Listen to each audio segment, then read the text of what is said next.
Reports, incredible as they seem, are not the results of mass hysteria. First eyewitness accounts of this grisly development came from people who were understandably frightened and almost incoherent. Officials and newsmen at first discounted those eyewitness descriptions as being beyond belief. However, the reports persisted. Medical examinations of some of the victims bore out the fact that they had been partially devoured. Hello, and welcome to the Pointless Distractions podcast. I'm your host, Kyle Draper. With me, Graham Bergeron, Scott Westerman, Pat Draper. And guess who's back? It's Ashley, the cult girl. Woo-hoo. They let her out. They let her record for this one night only. Until next Halloween. she escaped again. All right, boys, it's our big episode 45, which we promised would be all zombie themed, an original idea. We're only about 15 years too late. Like a zombie-themed podcast before? Oh, I'm sure. Never. Nobody's talked about zombies over the last 15 years. Well, just like But no, theme, the only whole about thing. zombies. You'd eventually run out of stuff, I would think. Yeah, Not I us. We'll beat that dead horse. That's what we're good at. All right, I have a little introduction. Ooh. This week, we're sinking our teeth into 4 zombie horrors that will keep you on the edge of your seat. Night of the Living Dead, the classic that started it all. Zombie, where the dead rise with unstoppable force. Burial Ground, a gory nightmare that makes every grave a threat. And The Sadness, a modern, brutal plunge into chaos. We'll break down the scares, the shocking moments, and the questionable choices that make these movies unforgettable. So lock your doors, grab your popcorn, and join us as we survive the cinematic apocalypse, one zombie at a time. Wow. I mean, for some of these movies, I think that people are at the edge of their seats because they're getting up to leave. Yep. Like they're covering what movies? I don't know those movies. Mama! All right, so first movie, I'm going to... Hell, that sounded way too formal for our shitty little podcast. Sorry, I tried. He did good. He did. I guarantee it's all downhill after that. All right. Of course. All right. They're coming to get you, Barbara. Night of the Living Dead, directed by George A. Romero, is a groundbreaking horror film that popularized the modern zombie genre. Filmed in black and white on a low budget, it follows a group trapped in a farmhouse as the dead rise and attack. The film is notable for its social commentary, its graphic violence, and featuring one of the first African-American leads in a horror movie, played by Dwayne Jones. 1968, the budget was $114,000, which is probably, $1 million nowadays, 1968. if I had to guess. Probably not that much. It created the modern zombie genre, but one of George Romero's famous lines were, "The neighbors are scary enough when they are not dead." I think we can agree on that one, at least where I live. Yes. Sorry, what was that budget? 1.3 million.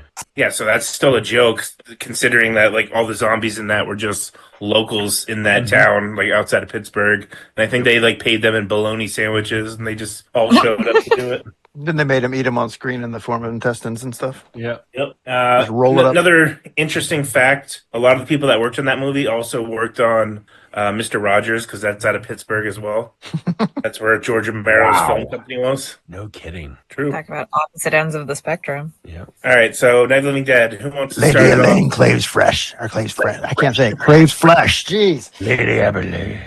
So Lady Barbara Elaine. and Johnny are going to visit their mom's grave. Pat, you want to start it off? What happens in this?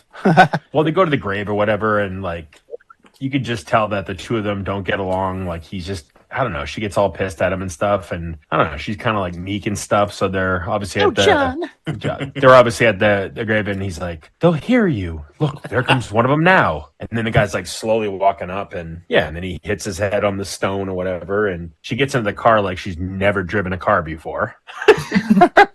I mean, she probably hasn't. She seems like she's never done anything before. Yeah. And then she basically just drives and then goes into the farmhouse eventually. Yeah. And that's the whole movie. No. No, I just passed it to you because I wanted you to hear you do those voices. Look, there. I want to go to that cemetery, by the way. Well, you can do that. I know. That's why I want to go. All right. What do we all think of Barbara? Completely useless? Kind of She might be the worst character in cinema history. She's about 95% useless, yeah. Yeah, she's up there.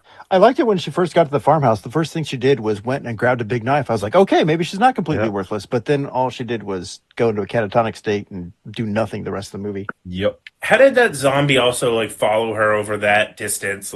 She was running, he's shambling. You think they easily would have he would have lost her across that field, but yeah, that never made any sense. Well, didn't she not get the car started and she just she rolled Johnny had the key. brake, so it can't have she rolled put it in very neutral. far. And then she got out and like hoofed it. You got to figure it was at least a mile, I'd say. Yeah, but he was chasing her through the field a little bit, so he Yeah, knew I mean, I the guess the direction line she of was sight, going. I guess he had very good vision. Plus, she probably smells bad. Probably. One more thing to add to her because she's just so worthless. She probably smells bad too. Oh yeah. It's She funny gets to the how house quick. and Ben starts shaking her. He's like, "What's going?" Sorry. It's funny how quick Johnny dies. Like he literally just like knocks his head a little bit on a gravestone and he's fucking dead. Yeah. Well, yeah, he fall down and hit your head on a solid rock. He Yeah, barely grazed it. I kind of want to knock your head on that when we go. yeah. We're gonna find that exact same one. Relive that Yeah, moment. yeah. Why not? That'd be awesome. So then, Ben shows up. Yep. Ben the black dude. We got to mention that. I guess George Romero didn't hire him because he was black. He just said he was the best actor that tried out. That's cool. Yeah, Because this he is good, pulls isn't it? up with the car and then she sees the headlights, right? And he just kind of comes in. Yeah. Yeah, he just kind of crashes in, like starts looking around, like, "Where's the weapons? Where's the stuff? Where's He's this? a badass. Is there a phone?" Yeah, he's great. Of course, she's catatonic. Doesn't help at all as he starts to board up the all the windows. I have a note. What house has that much random wood lying around? I mean, who knows? Maybe they're doing an addition. I like the way he was like, "Go in there, gather some wood, and see what you can find." And she's like, goes to the fireplace, and she picks up like 3 little pieces of wood. And she comes back out to the kitchen. He's got like just plywood everywhere, and boards, and 2x4s, and 4x8s, like everything. Like, what are you doing, man? Where'd you get all that stuff? Like, geez. Well, I mean, bright we saw him kindling. like take some doors down and stuff. Like Yeah, some we did that inside later. doors, things But like first that. it was I'm just, pretty like, sure they raw. broke a table. Yeah. Yeah, they did do But that. do They you have broke table legs off and scaffolding? stuff. Yes, I do.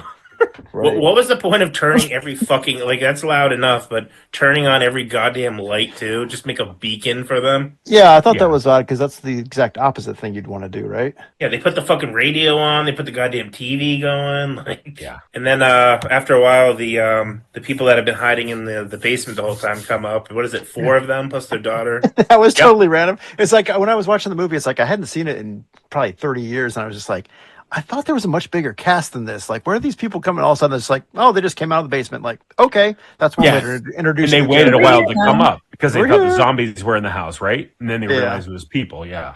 But Kyle, you missed probably the scariest scene in the entire thing. You just glossed right over it. What? When Barbara gets to the house for the first time. Oh, she goes And- upstairs. Oh. No, she goes into the room, and there's a jump scare with taxidermy and animals. Oh, well, I have a joke later, but not on this movie. I'm like, fuck it. I'm gonna take my chances with the zombies. Yeah, like nope, can't do it. I had another note. Why the zombies so fucking flammable? You see that one go up? Well, I like that one. It The was one like that he was like soaked in kerosene. where his arm fell off. That was great. I don't know. They're undead, man. They've been embalmed. It's all that embalming fluid. I'm sure it's highly flammable. Actually, that's It's not safe. No, that's actually probably a valid reason for it. Plus, they're drying up. I mean, they get all their blood removed when they're embalmed, don't they? Yeah. That doesn't necessarily mean he came right out of the cemetery. But I also noted Ben uses a tire iron. I could fuck up shit with one of those. So if the 4 of us or 5 of us were in that house, as long as it didn't get too out of hand, if we went out there every time 10 of them showed up, couldn't we just go out there with clubs or whatever Yeah. and just take Yeah. care of it? Yeah. Yeah, it kind of seems like if you have a coordinated group that has, a Half a small brain. group to attack, you're fine. Yeah. I mean, I'll tell we could you- have done it all. I'll tell you what I wouldn't do, and it would be to light a chair on fire and push it off of a wooden porch. Graham, you're right. No, that's what I would do. I was like, that's an antique chair. Get it the fuck out. Burn it. Oh, it's got upholstery on it. Maybe that's what they were thinking. Yeah. I don't know. I also wouldn't go around spraying gasoline everywhere when I just, when I pull the When they the went hose up off the to- pump. I wouldn't just No, like. and they would just put it in the truck. I would normally just put it in the car and then pull the trigger. everywhere. Oh, that dude's girlfriend is also kind of useless. When she's supposed to be making Molotov cocktails, she's just sitting there fucking daydreaming. I would have been shaking yeah. her. At least she had conversations. Barbara doesn't even talk to anyone. She just sits there for the whole movie. Yeah, my plan, I would have taken Barbara, thrown her out the window on one side, and ditched out the other side of the building. Oh, yeah. But the whole idea is that she was traumatized from Johnny dying, but it's still like she was so, Right. I don't know. Yeah. Well, it's funny because when Ben slapped her, it's like he didn't really slap her that hard. She's like, oh, she's out. It's like, okay, I'm going to just assume that's the trauma and not necessarily the violence of the actual hit. And then she was out for like hours. Like, okay. He didn't hit her that hard. I don't know. It's always pissed me off that they didn't just take that rifle, go upstairs, and just pick them off. They could have ended that movie in like 10 minutes if they were a good shot. Yeah, more on that later. Oh, yeah. Yeah, I was going to. Yeah. I hate that ending so much. But so what else happens? The dude downstairs, Harry, insists that they all go in the basement because they have it all boarded up. Right. And Ben just is like, no, we can't go down there. It's a death trap. We'll stay up here. The basement's the last plan. Of course, they get overrun eventually, including Johnny. Surprise! Spoiler alert! Comes back. Oh yeah. Doesn't Barbara like go outside to get him? Doesn't she like allow herself to be pulled through? No, the other girlfriend is like being attacked at the window, and Barbara goes up to try to help her, and she basically just switches places with her. Yeah. And so she's getting her hair pulled out the window, and she gets up there. Now Barbara's getting her hair pulled, but the other girl escapes, and then she kind of disappears for a while until Johnny shows up again. I'm surprised Barbara didn't just start slipping cookies out to the zombies. Oh, What? Johnny's hungry. oh yeah. But that scene, well, we can't get ahead of ourselves, but that scene in the movie where she has that spade shovel, the kid, that was, as a kid, that was, I mean, we can jump into that. The movie's not that deep, but... right. Well, it's also like 60 years old, so I think people have seen it by now. Yeah, we're just doing quick overviews. I was getting excited when they started talking on they started showing the emergency broadcast system and everything on the TV. Yeah. And they started like naming all these like towns in Ohio and stuff. I was like, oh, is this supposed to take place in Ohio? It's like, I thought it was Pennsylvania. And it's like, oh no, it's Pennsylvania. I was sad. Like, there's no Upper Sandusky. Well, yeah, because it was Willard, and Willard is like a town like 45 minutes from Upper. Like we play against them in football and everything. They're in our division for sports and all that. So I was like, oh, that's all. Like I know where that is. I've been there. But no, apparently Willard, Pennsylvania became like University Station where Penn State is or something. Like they completely renamed the town. I was like, okay, that's interesting. Considering this was filmed in 1968, it's like it's odd that they would have renamed a town that recently to something. It's like, oh well, whatever. Moving on. I don't know. I think my master plan would have been to go upstairs and like, I don't know if they had an axe around, but like chop that staircase off or just barricade it. I'd rather be upstairs and figure a way to get out than be in a basement. Yeah, There's no way they never they're went getting up there those stairs. after Barbara saw the dead person with the eyes that were the size of like cue balls. Like, Yeah, that's that was awesome. cheesiest freaking dead body ever. I don't know. That's pretty creepy though. Well, No, it it is flashed on it creepy. for a second. It was black It and is white. creepy, So I but thought it it was was just- pretty good. When you look at it, yeah. But they also had a small budget. Yeah. Well, Ben went up there eventually because that's when he's like, "Hey, I found a TV up here." Yeah, and wasn't that where Henry was throwing the Molotovs from? Was the upper windows? Oh yeah. I think so. Yeah. Yeah. I think they spent the least amount of time up there, but I just find it what's the so one rule for ironic zombies? that they listen to all these new news broadcasts that were like, flee and go try to find help. And if they had just stayed inside the whole night, they would have been fine. I mean, I I thought bet if the newscaster was great though. The one time, like the first time they really showed the scientist, he's like, what did he say? It's like, if your people have died, there's no time to grieve or make funeral arrangements. Just kill them, put them in the head, burn them up. Yeah. It's like, wow, Shoot 'em in the head. That's callous. I love it. It's like, like, don't thanks, bother with funeral Bronchi. arrangements. They're going to come back and they're going to try to kill you. So burn them. I was like, this guy's not messing around. I like it. I liked the police chief's interview because he was just so like normal about the whole thing. oh, All right, yeah. well, Just like, we found a group. We shot them. We got Yeah, the boys. we're gonna go back and got our drink some guns. Yingling when this is all over. keep doing what we're doing. anyone got a Rolling Rock? Yeah. Yeah, because the Come on, rednecks Cindy. just want to, shoot Just wanna dead shoot people. Well, who doesn't? Dude, if they start having zombie posses like that, I'm signing up. Heck yeah. Also, That would be a blast if your family wasn't dead and this Yeah. was like an isolated incident.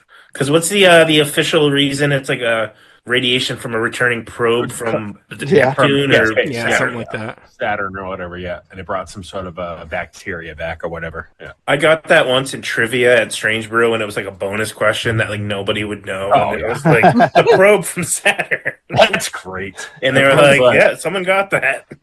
Yeah. Probably thought you awesome. used your phone. Like, no, I just know that. Also, not even Just 40 times. also something random. Do you think on Shaun of the Dead they made Sean's mom named Barbara just so they could do the scene where Of course. Yeah. Nick Frost is like, "We're coming to get." Okay, I figured.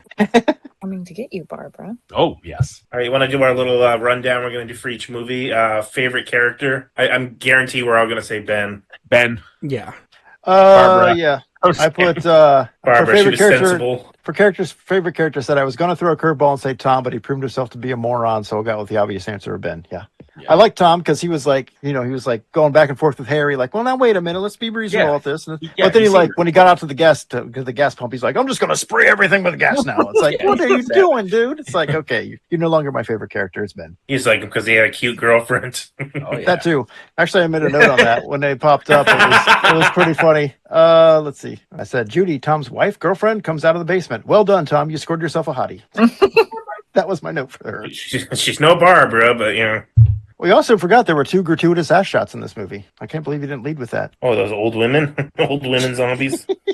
But the gratuitous ass shot is a nice staple of a good zombie movie. So we didn't even cover the ending. Shit. So they get overrun. Everyone dies except for Ben, who of course goes in the basement. The best plan that they all had that he didn't want to follow. Yeah. He survives the night. Goes out the next morning. The posse's outside. Instead of there's something yelling moving out in or whatever, there. he's cautiously peering out the window and he gets headshotted, sniper shot, because they obviously think he's a zombie. And then it's just like newsreel footage. Yeah, a bunch of still shots of him getting dragged out of there. Yeah, out to a bonfire. I did not remember how brutal the credits were. I didn't remember the end credits at all. It's just like, oh my God, this is horrible. It's like you've just seen this whole movie where this guy survived this, and then it's like just like like you said, like newsreel shots, just like we see it in the newspaper. They're dragging the corpse out, they're throwing it on the body, and he gets thrown on the funeral pyre with like all the other zombies he's been trying to survive the whole night with. It's just like, that's like brutal. he's moving, like shoot him right between the eyes, and the guy's all aimed up. I'm like, oh, yeah. Imagine how that was seeing that brand new. You'd be like, what? Yeah. Well, yeah, I mean, that like you said, it set the standard for zombie movies. Nobody survives. It's going to be, you think there's going to be hope, there's no hope. Everybody dies. Yeah, because before that, the horror movies were like Creature from the Black Lagoon, like all those kind of like vampire and like those kind of monster movies. Yeah, exactly. This was a whole different genre. There's good guys, bad guys, and the good guys are usually going to win if, they'll at least escape. But nope. Yeah. This is much more nihilistic. Oh, Ben punching Barbara in the face. Was that really a punch in the face? Yes. He punched her in the face. Shut up, bitch. Well, it's funny because she came up and she like slapped him, and he's like, "Bam!" Like, all right, don't mess with Ben. Jeez. No, I also liked when they got blown up in the truck because someone's jacket got caught. And instead of just taking the jacket off, they just kept trying to get it out of the car door. Yeah, you always just take off your pants and jacket. I think my favorite scene is the daughter coming back to life with a spade shovel and just I don't know, always creeped me out as a kid, and I love that scene. Ashley, favorite scene? Probably the interview with the police chief, just because I thought it was funny how normal he was. Word. Actually, George Romero was the one like interviewing the guy when they're in DC. Yep. Yeah. All right, favorite zombie. I didn't get my favorite scene. My favorite scene was the zombies break in at the end, just as Karen also dies and rises up to gnaw on Daddy. And zombie Karen is fun. That's what I wrote. Gnaw on Daddy. The whole thing where they're all breaking in at the end and everybody was like getting really crazy. That was actually pretty well filmed. I was surprised. And then like right at that time, that's when zombie Karen's rising up in the basement. I was like, all right, well done, George. You notice how they didn't even notice the basement door originally? So what are the chances the zombies would have noticed that fucking door? Right. It was kind of flush against the... Oh, that was funny. Right. It looked like just like a cut in the drywall almost. Yeah. And it's like they zoomed in on it and I was like, what are they trying to show me? It doesn't help that it's black and white, but it was just like, okay. Favorite zombie? I'm going to say it's the cemetery ghoul, the official name, the first guy, the head zombie. Yeah. I said close call between OG, which is the cemetery guy, Karen, and the flat-headed Frankenstein-looking dude who popped up a couple times. I didn't see him too closely, though. I know. I was like, what's this Frankenstein-looking dude doing there? It was awesome. But then I just go with zombie Karen because, kid zombies are fun. They're like the worst / best zombies because they're just so creepy. Yep. Ashley, favorite zombie? I liked the first zombie. She's like the police chief. The best like, one. what? No. I called him the distinguished gentleman zombie when I saw him pop up. It's like that guy's got he's the classic dude. You see him in all he's got panache. Yeah. All right. You see him in all the the advertising and everything. It's like, that's that guy. And he's through the whole movie. He pops up at the end. It's like, oh my gosh, this guy's amazing. Could you survive this movie? I'm gonna say yes, as long as I don't get hit in the fucking head or listen to anybody else. Yeah. Yeah. Yeah. We gotta go into it not knowing. I mean, we've all seen the movie, so it's like, well, just hold out to the morning. You don't really know that though, but right, because they just kind of wandered off. Like, okay. I also think that we could fight them. Yeah. There was never more than like 5 to 10 at a time. Yeah. I'd be like, who shot a gun the most? All right, Pat, go upstairs and fucking Yeah. literally lean out the window and give me some headshots. I'm telling you, this movie would have been settled if Kyle and I were in it and we just got pissed off on gin and we would just kill everything around us. Just start chugging the gin and boom. Yeah, and then in the morning we're stumbling around, fucking get shot. Put on some Genesis.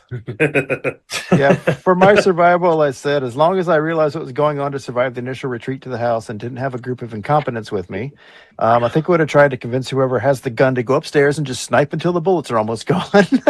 I kind of wish they mentioned being low on ammo or something to explain why they didn't do that, or maybe I missed that. It kind of seems that coordinating early and taking out the zombies in small batches would be key. So that's basically what you guys said. They never mentioned being low on ammo. Well, he had at least 2 boxes of ammo that he pulled out of the closet too. So I was like, dude, you're set. Just start blowing heads off. I like the like you said, this is like the kind of the prototypical start 'em all zombie movie. It's like you have the characters fighting. You have Harry, who's the know-it-all jerk who's going to get everybody killed basically.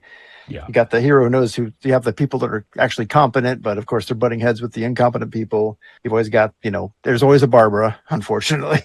Yeah. I think the one thing they didn't have in this, but that came in Dawn of the Dead later, is the guy who gets bit and doesn't tell anybody. So Romero did that too. So, but you could also tell that Harry also didn't like him like running the show because he was a black guy. There was that. Yeah, there was a little bit of that tension there. It wasn't implied, but he was gonna slip eventually and say something stupid. Oh yeah. Well, Harry's also like, his wife was like just dogging him too. Like, you think you're smarter than everybody else? You always got to be in charge. Blah blah blah blah blah. She started off a little passive aggressive, and then she just ditched the passive and just started tearing into it. It was like, you go. Sounds like my Saturday night at home. Yep. Who's next? Could you survive, Ashley? Yes. Yeah, I don't see it being an issue. They're all pretty slow moving, and there's never a ton of them. And I've got about 300 guns in my house, so. You survive a commune, you survive anything. And lastly, how would you rate the movie? I don't know, 1 to 10. I mean, I'm really biased, but I'm gonna say that movie's a goddamn 10 in my eyes. Yeah, because it started a whole genre. So I'll go 9. Wow. I guess I'm being harsh. I only gave it a 7. That's but it was fine. much better. It was much better than I remember it, smarter than I remember it. I like the way they set things up. Like the newscast would tell them to do one thing, to be like, well, crap, maybe we need to do that then. And so they kind of like delayed things. Like they explained things well, why it was getting late at night in the cemetery and all that. How there was a key. They had to get the key to the gas pump. So that kept them in the house for a while trying to find the key and figure out how to get to the pumps. It was just stuff like that. I like the way it was actually kind of logically set up and played out well. It was much better made than I remember it. I like how they took forever to find the key and then they shot the lock off anyway. Yeah. That was great. He's like, screw it. Well, it was so cheesy. He's like, by the way, and then also downstairs I found this key that says gas pump. Like, super convenient. That's nice. Is this fucking Resident Evil? Like, what's going on? I did say points deducted for the terrible fight choreography and soundtrack, though. Soundtrack good, but the fight, they're like you could tell they're not even hitting. Yeah. The soundtrack. Sorry, John Williams wasn't. He was busy. Oh, the soundtrack was more annoying than anything. Sorry, it wasn't Chariots of Fire with Vangelis. I mean, I feel like Scott thought that he was being harsh, but I gave the movie a 6 out of 10. People. I can see why it started a genre, but from like a film perspective, it just like the first third of the movie is a slog to get through. Like nothing really happens until the people in the basement show up. I really didn't like that they changed the exposition from radio to TV. Because I feel like when the exposition was coming through on the radio, the pacing kept up because people were doing things. Like, Ben was hammering the doors shut. Like, scenes could take place while the exposition is playing. And then as soon as they turn the TV on, it just halts. And there's like they're all paying TV attention exposition for 5 minutes. Yeah. And it just like grinds the movie to a halt. So I just think from like a filmmaking perspective, there's a lot of critiques that I had, but for it being like the first like zombie movie, I can definitely see why it started this genre. Yeah, and the getting little bits and pieces of information scattered throughout the movie by radio or TV or something is also something that's been used a lot in a lot of other zombie movies. So I was like, oh, wow, George is really just setting the freaking standard here, man. This is great. The blueprint. Yeah, it really is. It's like, wow, there's so many cliches in this movie and like archetypes. It's like, well, that's because this is the one that created all those and everybody's copied it. Like, geez, they became cliches for a reason because everybody copied this movie. Wait, is it too late to change it? Can I give it a 9? Because next year or whenever when we do Dawn of the Dead's a 10. That's the masterpiece. I change it 9. See, I was like Graham. I was trying to rate it in the grand scheme of movies, so it's like it's definitely well above average, but it's not like I'm just grading it as not one of the greatest a movies zombie movie because it's a zombie movie. It's like a 9, yeah. Yeah, as you're about to find out. Did Pat go? I'll go next. Wait, no, for my movie or what? No, the fucking rating. He said 9. No, I said 9. Sorry, Ashley. Yeah, I gave it an 8, especially for the time frame that it came out in. Like, it was pretty good, and it started the whole genre. So yeah, it was a lot better than I remember it being. All right, I think we can move on. This is the latest disclosure in a report from National Civil Defense Headquarters in Washington. It has been established that persons who have recently died have been returning to life and committing acts of murder. Zombie, I will be me, I guess. Okay, Zombie. This movie's wacky. It was originally released in Italy in 1979 under the name Zombie 2 because it was supposed to serve as a direct sequel to Dawn of the Dead. Because Dawn of the Dead was released in Italy just under the name Zombie, and so they called this one Zombie 2. It was released 1980 in the U.S. just as Zombie then because we already had Night of the Living Dead. And in the U.K. it was released as Zombie Flesh Eaters. Directed by Lucio Fulci, who directed a lot of comedies and spaghetti westerns, but he's mostly known for his horror movies. He also did a direct sequel, Zombie 3. Lucio was born in 1927, died in 1996, and he's buried in Rome. I was like, oh, I just wanted to look up.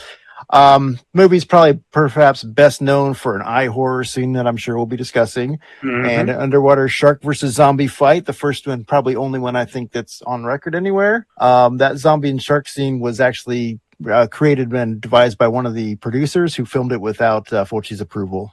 So he and the stuntman of the second unit basically got together and made this thing. It's like, because Fulci, I think, just said it was too dangerous, couldn't do it. But they got a shark trainer guy and went off, found the crew and did it.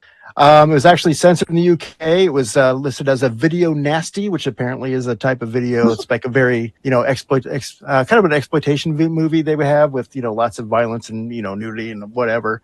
It was a breach of the Obscene Publications Act in the UK. And so that wasn't ever actually banned, but it was listed as banned and on all the advertising and stuff to try and drum up stuff.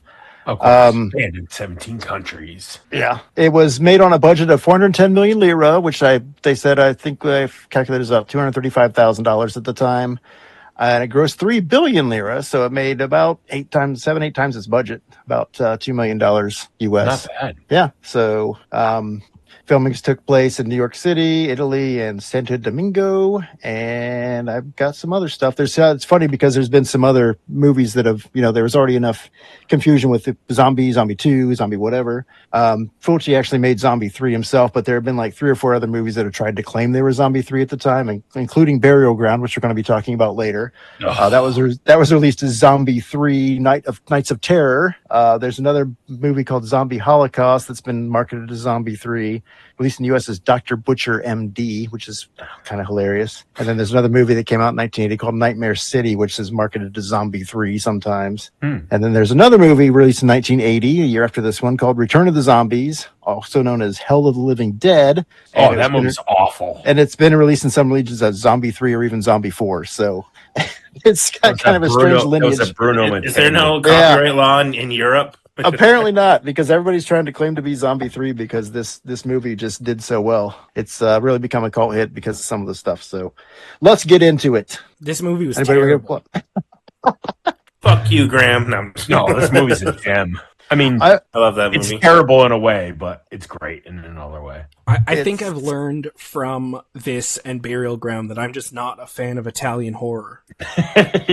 Well, it is unique that we're doing 2 Italian ones, but everyone really wanted to do Burial Ground, and I was pushing for Zombies, so we'll mix it up maybe a little bit next time. There's just so many scenes of people staring at things that are trying to kill them and not doing anything for like a whole minute, and it's just like, move.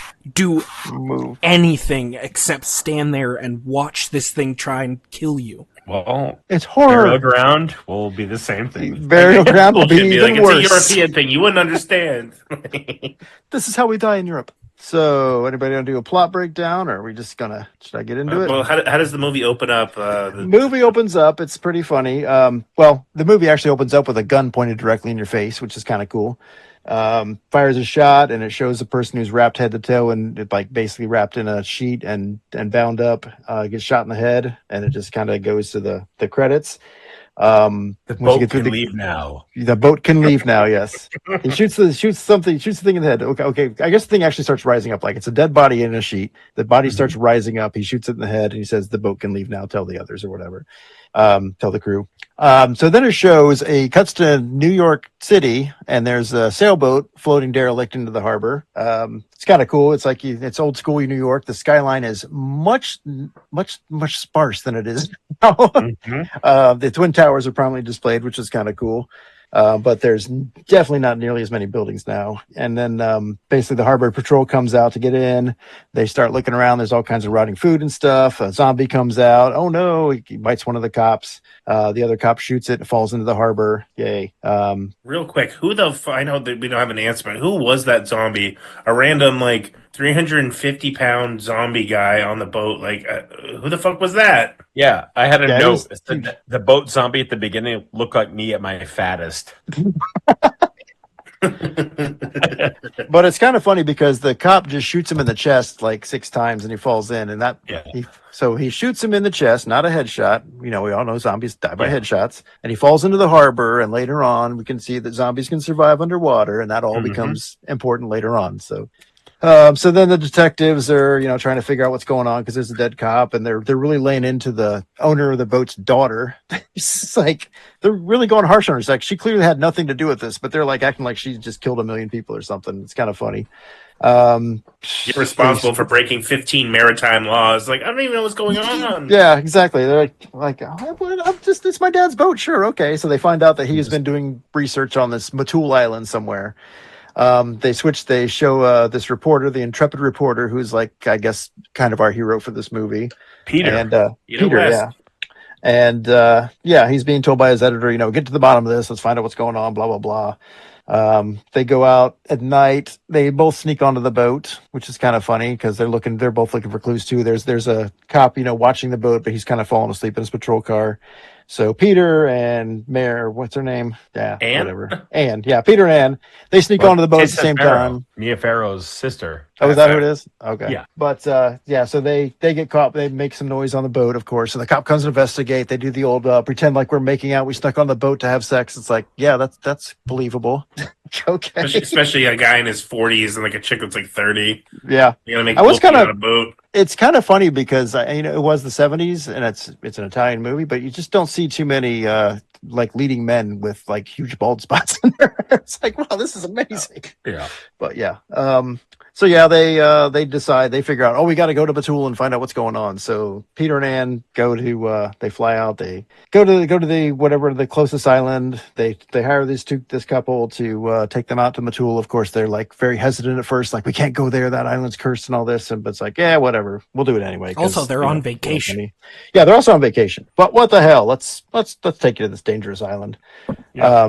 Let's see. So when they get to to the island, that song. That song's a banger, dude. It is. Yeah. I had to look song. at the music is by Fabio Frizzi and Giorgio Tucci, and it's oh my gosh, it's they did such a good job on it. It's much better than Night of the Living Dead, much better than the other movies that we're reviewing in this. But yeah, that's a tropical theme song that was really good. And later when they get to the island, there's a lot of kind of jungle drumming and stuff, which is really cool. Really sets the mood. Real quick, I said to Graham, I was he complained about the movie a bit, and I was what about that soundtrack though? It's fucking fire, right? He's yeah, I liked it. Well, I love the main theme. The song that's more tropical that they play in half the action scenes didn't fit. The song that's playing during the shark attack, it just doesn't fit. Oh yeah.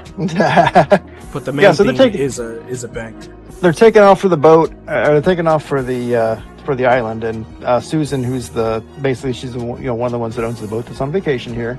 She just decides time to do some topless scuba diving and take some pictures. Like, okay, Oh, yeah. So it's a '70s As horror one movie. does. You got to have some boobies. Once again, she's European. You guys wouldn't She's understand. European. That's true. So she jumps in, she's taking some pictures, and out of nowhere comes this big shark. So she's like, trying to get away. They say, "Oh no, it's a shark! It's a shark!" So Brian gets the gun. He's the guy that owns the boat. He gets the gun. He starts shooting in there. The shark comes up and rams the boat. Like it's his jaws now, I guess. I don't know what's going on. So that becomes important later because he actually damages the boat enough to where they, of course, can't escape the island quickly. Right. So Susan escapes. She gets down the shark. She finds like a nice area of, coral plants, algae, whatever, and she's hiding out. And a zombie reaches out to grab her. So she manages to escape, and then the shark says he wants some. So then we have a big zombie versus shark fight, which is just amazing. Of course, the zombie wins because he just latches on and starts biting its neck and stuff, and it's kind of funny. There's a man down there. Yeah, there's a man down there. Like, what? No. The mouth doesn't line up with the overdubbing. No, the overdubbing of this was kind of painful in a couple spots, but it was good. We go back. There's an island on the hospital. We have Dr. Maynard, who's been doing these experiments. He's trying to figure out what's going on because the dead are rising on this island. They're claiming it's voodoo. He doesn't believe in voodoo. There's got to be a scientific explanation, blah, blah, blah, blah, blah. All this stuff. So, eventually they get there. He's the hospital where he's working is on one side of the island. The little villa he works at, or the little villa he lives in, is on the other side of the island. His wife is back there. There's a peeping Tom zombie. She's taking a shower because we have to have gratuitous booby shots. And then... Sounds like Joe Bob Briggs. Yeah. Naked boobies. So the zombie gets in the house, and she's like, she slams his fingers in the door, and she thinks she's safe, and then he punches through the door and grabs her by the hair. And this is where the eyeball horror scene comes in. He grabs her by the hair and he drags her, and there's a splinter of the door sticking out. And he drags her face right onto that, and it goes through the eye, in like one of the fakest looking heads ever. Oh yeah, it's just like, what? It's like your special effects were so good up to this point, and it's like, no, whatever. Yeah. But Kyle, you can tell the story about who that woman is. Oh yeah. But what famous movie she was in? Yeah, she was Prince's mom in Purple Rain. Right.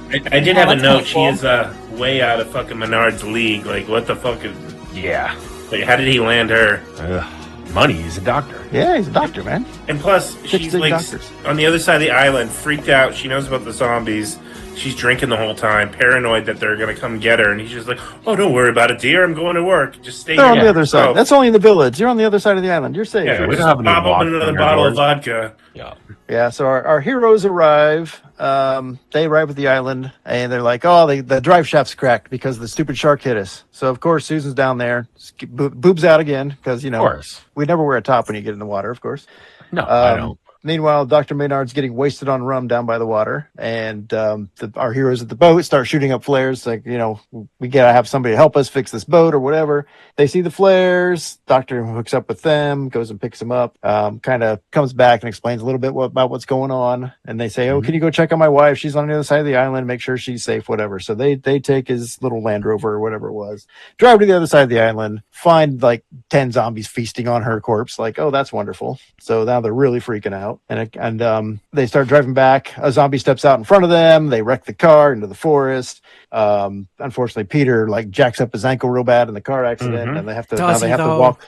They have to walk like 8 miles back to the jungle. Don't they show it in the bones sticking out? It's like, yeah, it's like it was that bad. Well, it's like, better than the ankle. I have an burial. entire rant Right. about his ankle, so continue, please. All right. Okay. Awesome. They do a little explanation about what happened to Anne's dad. It's basically he died, turned into a zombie, had to put him down, blah, blah, blah, blah, blah. And we do a flashback to the opening scene where the zombie's rising up and the doc shoots him in the head. At this point, I noticed that Brian was wearing a Daily Planet sheet T-shirt, which was awesome. I couldn't believe that. I was like, that is so sweet. I never picked up on that. Dude, he's wearing a Daily Planet T-shirt, like straight out of Superman. I was like, this is amazing. It was awesome. I looked at it and I was like, is that it? I had to pause over and over and see it. So we know your favorite character now. Oh, yeah. So yeah, they get back. She's dead. Now they have to walk back. Of course, the zombies are chasing them back across the island. By this point, all the people in the hospital are dying and turning to zombies. The doctor's shooting them in the head to put them out of their misery or whatever. Make sure they're not dumb, or make sure they're not coming back and kill them. They about halfway back, they find out that they're in a cemetery. It's like, oh, Brian's like, hey, look at this, and he pulls out this old conquistador helmet. He's like, oh, this must be from when the conquistadors were That would here be there after 500 years ago. 350 years. Yeah. So of course, now these guys that have been dead for 400 or 500 years or whatever, they start rising up. It's like, oh no. So unfortunately, Peter and Ann start making out. That's right. This is when they start making out. And zombie comes out of the ground, grabs him by his bum ankle, which I'm sure was great. Brian runs back to help. Susan stays behind for whatever. We have a zombie pop up with worms in its eyes because that's an Italian thing. Zombie just eats Susan, tears out her throat, so now she's toast. They come back. They say, gotta leave her. She's dead. Nothing to do. Blah blah blah. They finally make it back to the hospital at nighttime. And they're being chased by zombies like crazy. We get in there, and basically they're trying to board up everything. They start making Molotov cocktails out of the kerosene tank in the back with all this. We got bottles, we got kerosene, we got all kinds of bandages. Let's make some Molotovs. Peter's back there getting his ankle tended to, and it looks like it should be falling off at this point. It's so bad. Mm-hmm. It's like, I'd be like, don't touch my ankle with anything out of this filthy fucking hospital. Yeah. I'll take my chances. It's like this giant open. Looks like somebody just took like a freaking axe and like chopped halfway through his ankle. Like you got that from the car wreck? Fender bender? Yeah, little minor fender bender. Okay.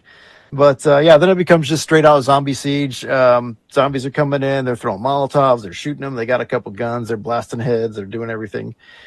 Actually, they keep doing a lot of chest shots, and then finally it's like, shoot him in the head, dummy. It's like, oh, he shoots him in the head, and I can do it from there on out. It's the groundskeeper guy. He goes down. He turns into a zombie. He comes up. Zombies are flooding in. There's fire going everywhere.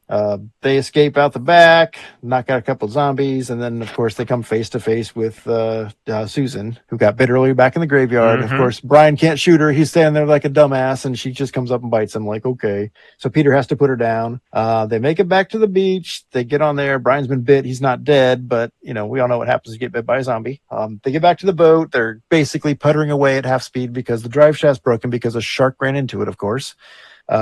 They start hearing news reports that zombies have basically taken over New York because there was the dead cop in the morgue. I forgot about that earlier. Mm-hmm. The dead cop was getting his autopsy, and of course he started rising up, so that's probably where it all started. Plus the one that fell in the harbor must have made it to ground and started. So zombies have essentially taken over all of Manhattan. And they get to the end credits. It just shows a bunch of zombies basically walking across the Brooklyn Bridge towards New York, and it's it's all scary and spooky. There it is. So, and Was that supposed to be a twist? Yeah. Like, was that supposed to be Yeah. some sort of They- like gotcha ending? Yeah, I think it's you're just zombie forget island. that they were in New York. Like, they're not I- safe when they're I not going to be thought- safe when they're back home either. Yeah, I thought because it that was like we gonna skipped the be zombie like- island. I thought that it was going to be like a zombie infestation in New York, and then they leave New York, and I'm like, oh, and they're going to come back, and New York's going to be overrun by zombies. Well, you're just too smart for all of us, Graham. It's.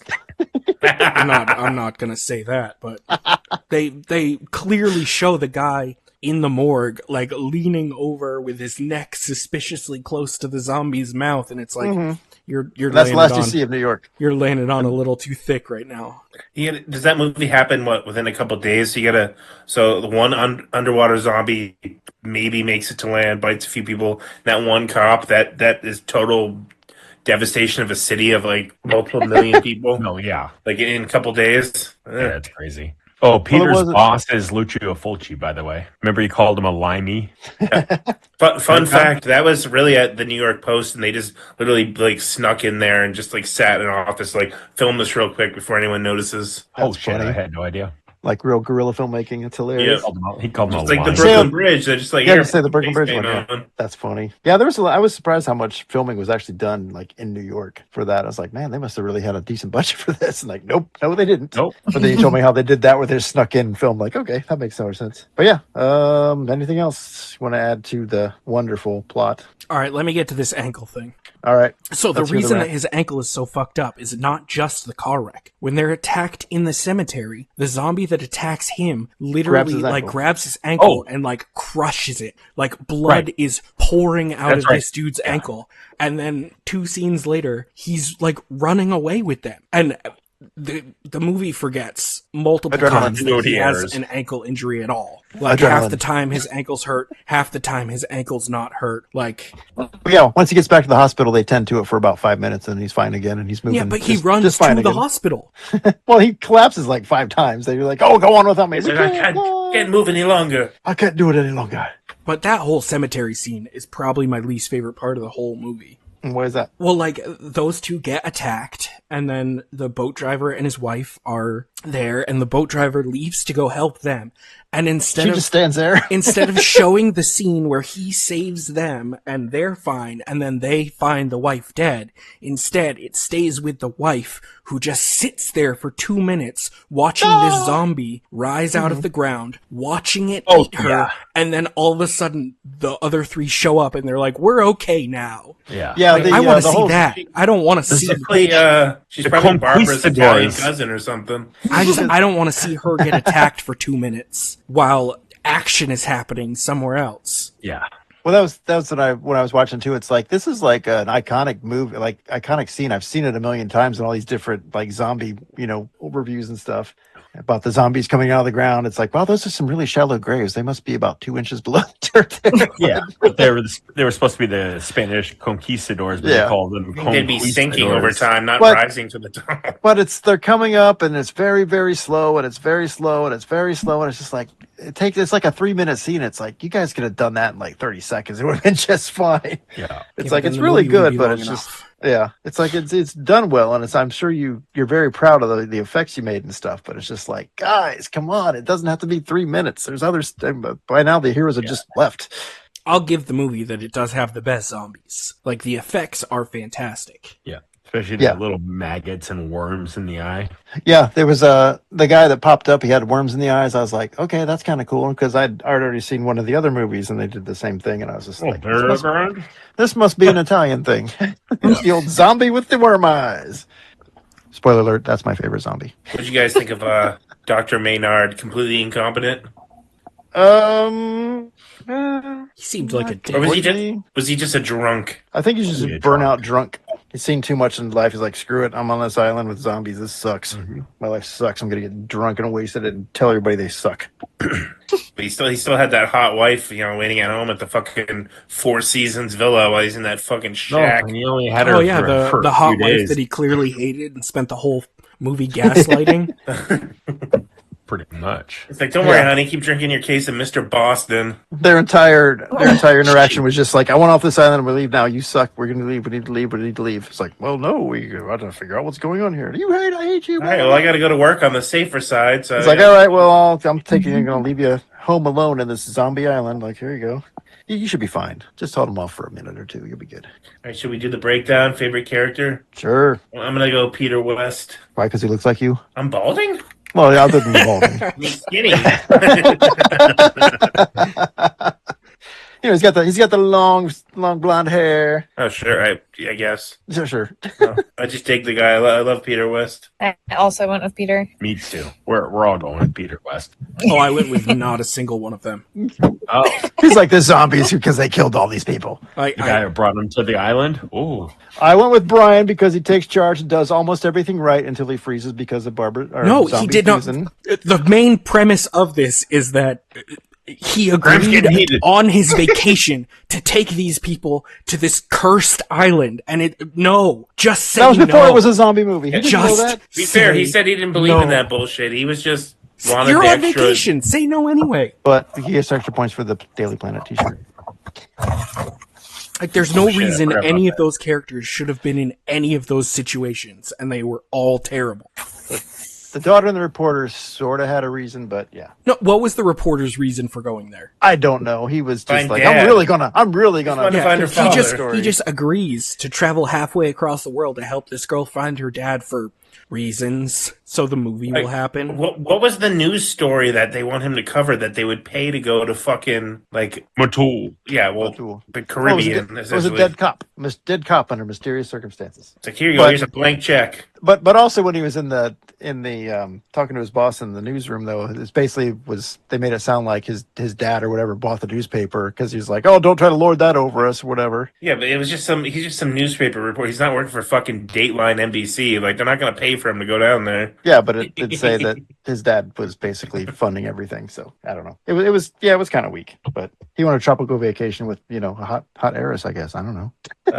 Hot-ish. Favorite scene? I like the holdout at the end in the barn. It looked completely hopeless, and it was really well done. Yeah. Other than the fact that when they first started throwing Molotov cocktails, I think they filmed it once and shot it from like 4 different angles. Because they throw one, there's a big explosion, everything's on fire, and they throw the second one, nothing's on fire. Oh, but now everything's on fire. And then they throw the third one, nothing's on fire. Oh, no, it's on fire. Yeah. My takeaway was this movie makes me want to toss a bunch of fucking Molotov cocktails. It looks fun, doesn't it? Yeah. I'm really looks too afraid fun. of fucking it up and getting burned. Okay, well, that was my thing in Night of the Living Dead, because when Harry goes upstairs, it's like, oh god, they put Harry on Molotov duty. It's like, how's he gonna fuck this up? It's like, But he did Barbara, it- what are you doing? Come But on he here. was great. Everything he did was perfect, and it's just like in this dumbass Tom out there with the pump, spraying gas everywhere. It's like, all right, Harry, you did well. My favorite scene has always been when Peter and the gang get to the doctor's wife's house and they find her dead and first see the zombies. That's one of the scariest scenes to me. Yeah, because they're in that doorway and there's a zombie. Yeah. 3 of them. They just like walk towards in them. and there's like 5 zombies eating her. Yeah, that part. Well, it was funny because they walk in and the zombies were like basically right in the living room there, and they walk in, they stand there for a couple seconds, and then the one lady looks down and she starts screaming like, "You guys didn't see this?" It's like, they're looking around like, who is his decorator? What the fuck? Yeah, I did like it. I'm sorry, you're saying someone in an Italian horror movie stood around there for a couple seconds doing nothing? That's crazy talk, I know. But it was funny because then when they start backing out, and like you said, the other 3 zombies are coming down the hall at them, it's like Peter and Brian both just immediately just grab weapons off the wall and just go to town. I was like, nice. It's like, you guys don't mess around. Like, okay, good. You're not acting like completely worthless zombie victims like in every other movie. It's great. Nice. Of course, they just left the weapons behind and ran off into the woods. But, Brian had a gun in the car, so I can get that. Who's next? Can I go? Well, for favorite scene. Oh, I already Graham's said like the end credits. Sorry. I mean, He's like, I get to hear I the put theme down again. the shark scene because at least it's original. True that. Ashley, did you? Oh, I liked the shark scene. That was probably my favorite. I would agree with you with the scene where they're tossing the Molotov cocktails, just trying to get out of there alive. That's mine. All right, favorite zombie. I'm almost positive everyone's going to say the worm one, but Yep. that's mine. Yeah. Nice. I do have a runner-up, though. There was a scene when they were... Pat. They made it... Pat. When they made it back to the barn and all the zombies were coming out of the woods, out of the jungle towards them. It's like they just have this one female zombie that pops up and she's got the crazy eyes going. She didn't do anything. Shit, She popped up for like 5 seconds. They just zero in on her like, okay, look at the makeup, look at her crazy eyes. And then it's like, you'd never see her again. No. It's just like, okay. If she would have done something, she would have been my favorite zombie. But instead I had to go with Worm Eyes. Could you survive this one? That one's iffy for me. Yes, I am never going to put myself in any scenario that would put me on that island. I am staying home. Well, And I'm far enough away from New York that like that shit don't I think bother all me. these movies is like Graham's just be like, well, I wouldn't have been there anyway. Like I would have been home. No, but like I think you're in the movie. you got to at least get to the starting point. Like, Yeah, and he's not getting on the boat and going to the island. Yeah, I'm not agreeing Sorry, to help Chief, the there's girl. no story I'm not there. agreeing to take those people to the island. Good, there's no story. There shouldn't be a story. I'll go down to the police station and see what the cops have to say. I missed the flight. The JFK. I said, can I survive? I think so, but it depends on if I snap my ankle in half or if I have one of those guns that apparently have infinite bullets. The zombies are pretty slow, but appear to be strong and pretty tough. Stay mobile, don't get surrounded, and aim for the head. That's pretty much it. One thing about these movies, too, is they do have the standard movie trope where your gun can fire as many bullets as you need, essentially. Oh, yeah, of course. No reloading. Nope. I was like, well, that shotgun just shot like 10 shots straight. I want that shotgun. Like, damn. Pat, Ashley, could you guys survive? As long as they had the right I crew. think so. I mean, if I'm on the boat going back, I'm like, well, I guess we're not going to New York, so Right. I think I would just go to the I would next just island. stay on the boat. But but you'd run out of supplies, I guess. I will eat fish for the rest of my life. I'll be Oh, perfectly me fine. too. Me. I was like, we're going to Pitcairn Island. It's nowhere near here. Do we think would sharks eat the zombies? Like, if you pushed the zombie overboard, would a shark go after it? Would it turn into a zombie shark is the question. Now we're talking. I don't know. Now no one's saved land or sea. Oh, could you And, survive if there were zombie sharks? I don't think I could do it if there were zombie Yeah, sharks. what would be the difference if it's a zombie shark? What does it matter? It's going to kill you. Right. Laser beams on their heads. Headshot. Laser beams on Sea their bass, agitated sea bass. All right, how would you rate this one? I'm gonna go 9 because I've been watching this since I was a fucking child. I love this movie. I bought it like 5 times, a VHS, DVD, Blu-ray, 4K. I'm gonna buy it on 8K someday. I was so mad. I have it. I have the DVD because I bought it because I heard people talking about the zombie versus shark scene. They're like, "You got to see this. It's insane." They're like, "All right, I got it just to watch the zombie versus shark." And I was watching it this time, and my DVD crapped out on me like 3/4 of the way through the movie. I was like, "Oh." So I had to find it on streaming. I was very mad.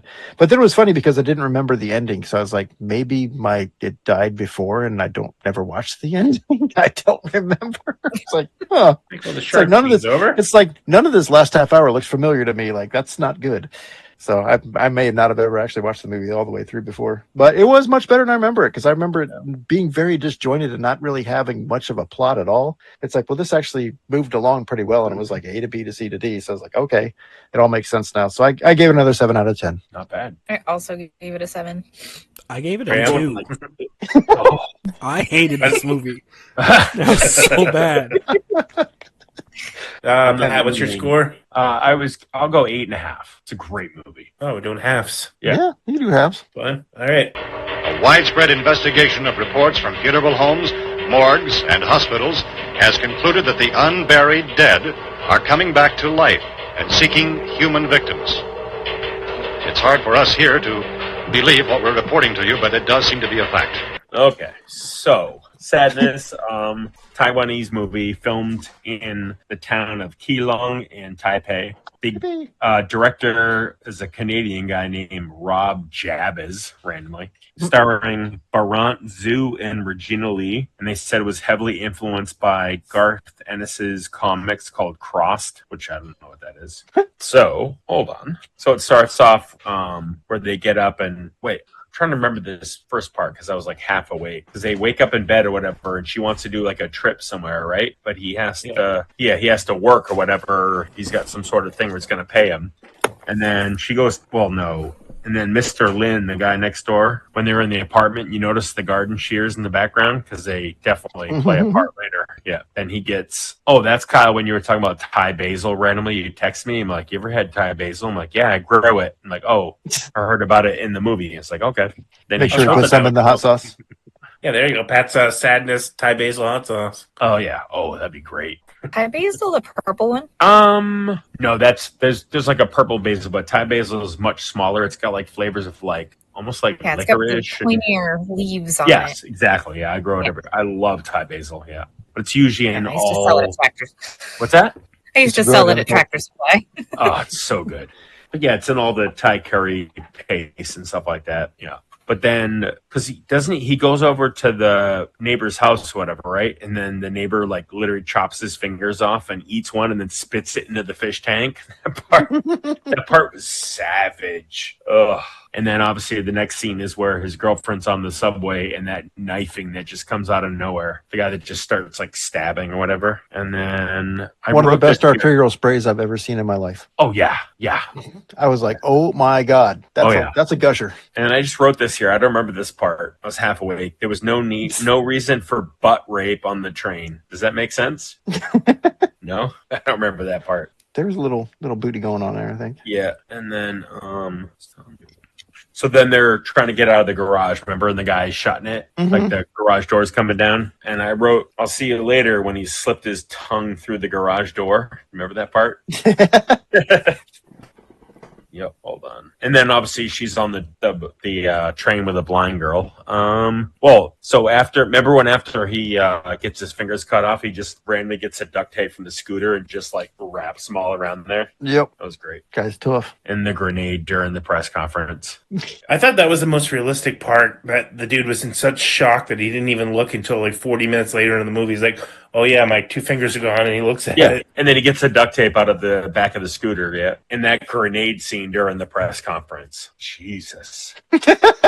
That was the only scene that really took me out of that, and I was like, all right, that looks kind of cheesy and stupid. It was did not cheesy. fit the movie at all, but it was just No, like, but it was we still need a kind That of out cool. and we need a little comedic break here. That's beautiful.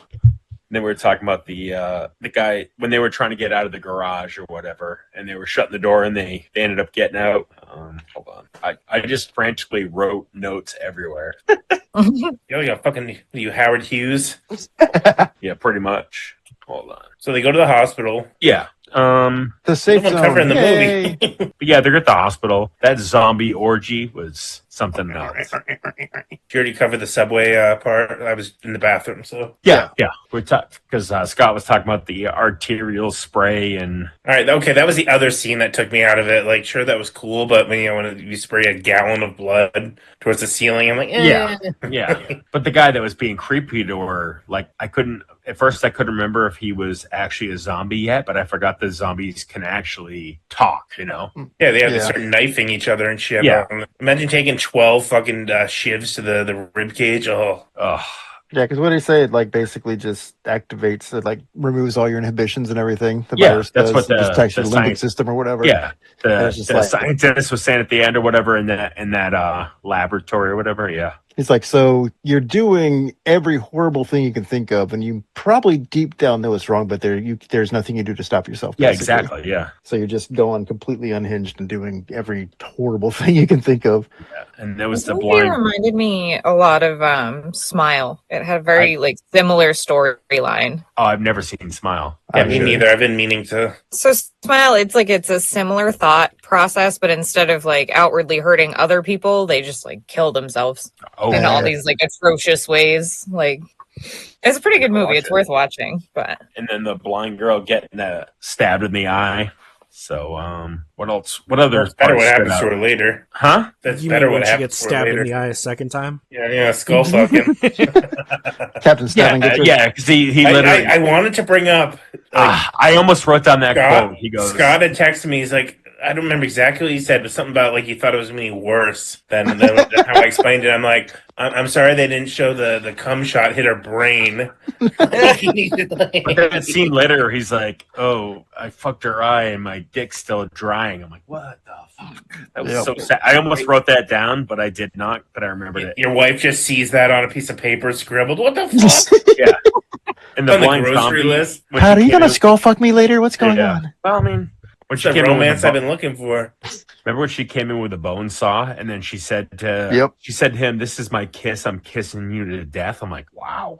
Ashley, you said you didn't actually finish the movie because no, you didn't want to I read the got like subtitles. halfway through it, and then I was like, I kept getting distracted and not reading the subtitles, and I was like, I don't know what's going Oh, on. crap. What's going on? Could have watched the movie without subtitles and it would have come across. It probably would have made more sense that way. Yeah. Like, I love I'm when following she it now. literally bashed his head in over and over with the fire extinguisher, and Yeah. then she literally turned his That head did the trick. to mush, and then she went into the laboratory or whatever. It's like, well, that was a conveniently placed laboratory. Yeah, and you could also tell the zombies were smart because they knew to smear the blood and like chunks of guts onto the camera lens. Remember? Mhm.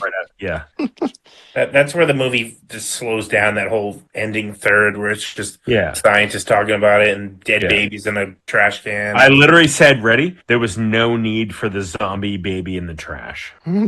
There was no need for most of Any the of this. stuff in the movie, but they just Yeah. like it's one of those movies that just needs to push the envelope. Yeah. Then Yeah, I it was said not that her bad. then her boyfriend finally gets there and he's infected.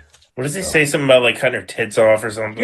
Yeah. Cut her tits Yeah, off he and wants to, smash like, her face in. Smash her face. Yeah. Tear off yeah. all her Jeez. skin. Yeah, I'm It's gonna rip her skin romantic. off slowly. Yeah, Yeah, how about that the was just doctor's rough. shitty 3D printed gun that blows up in his hand?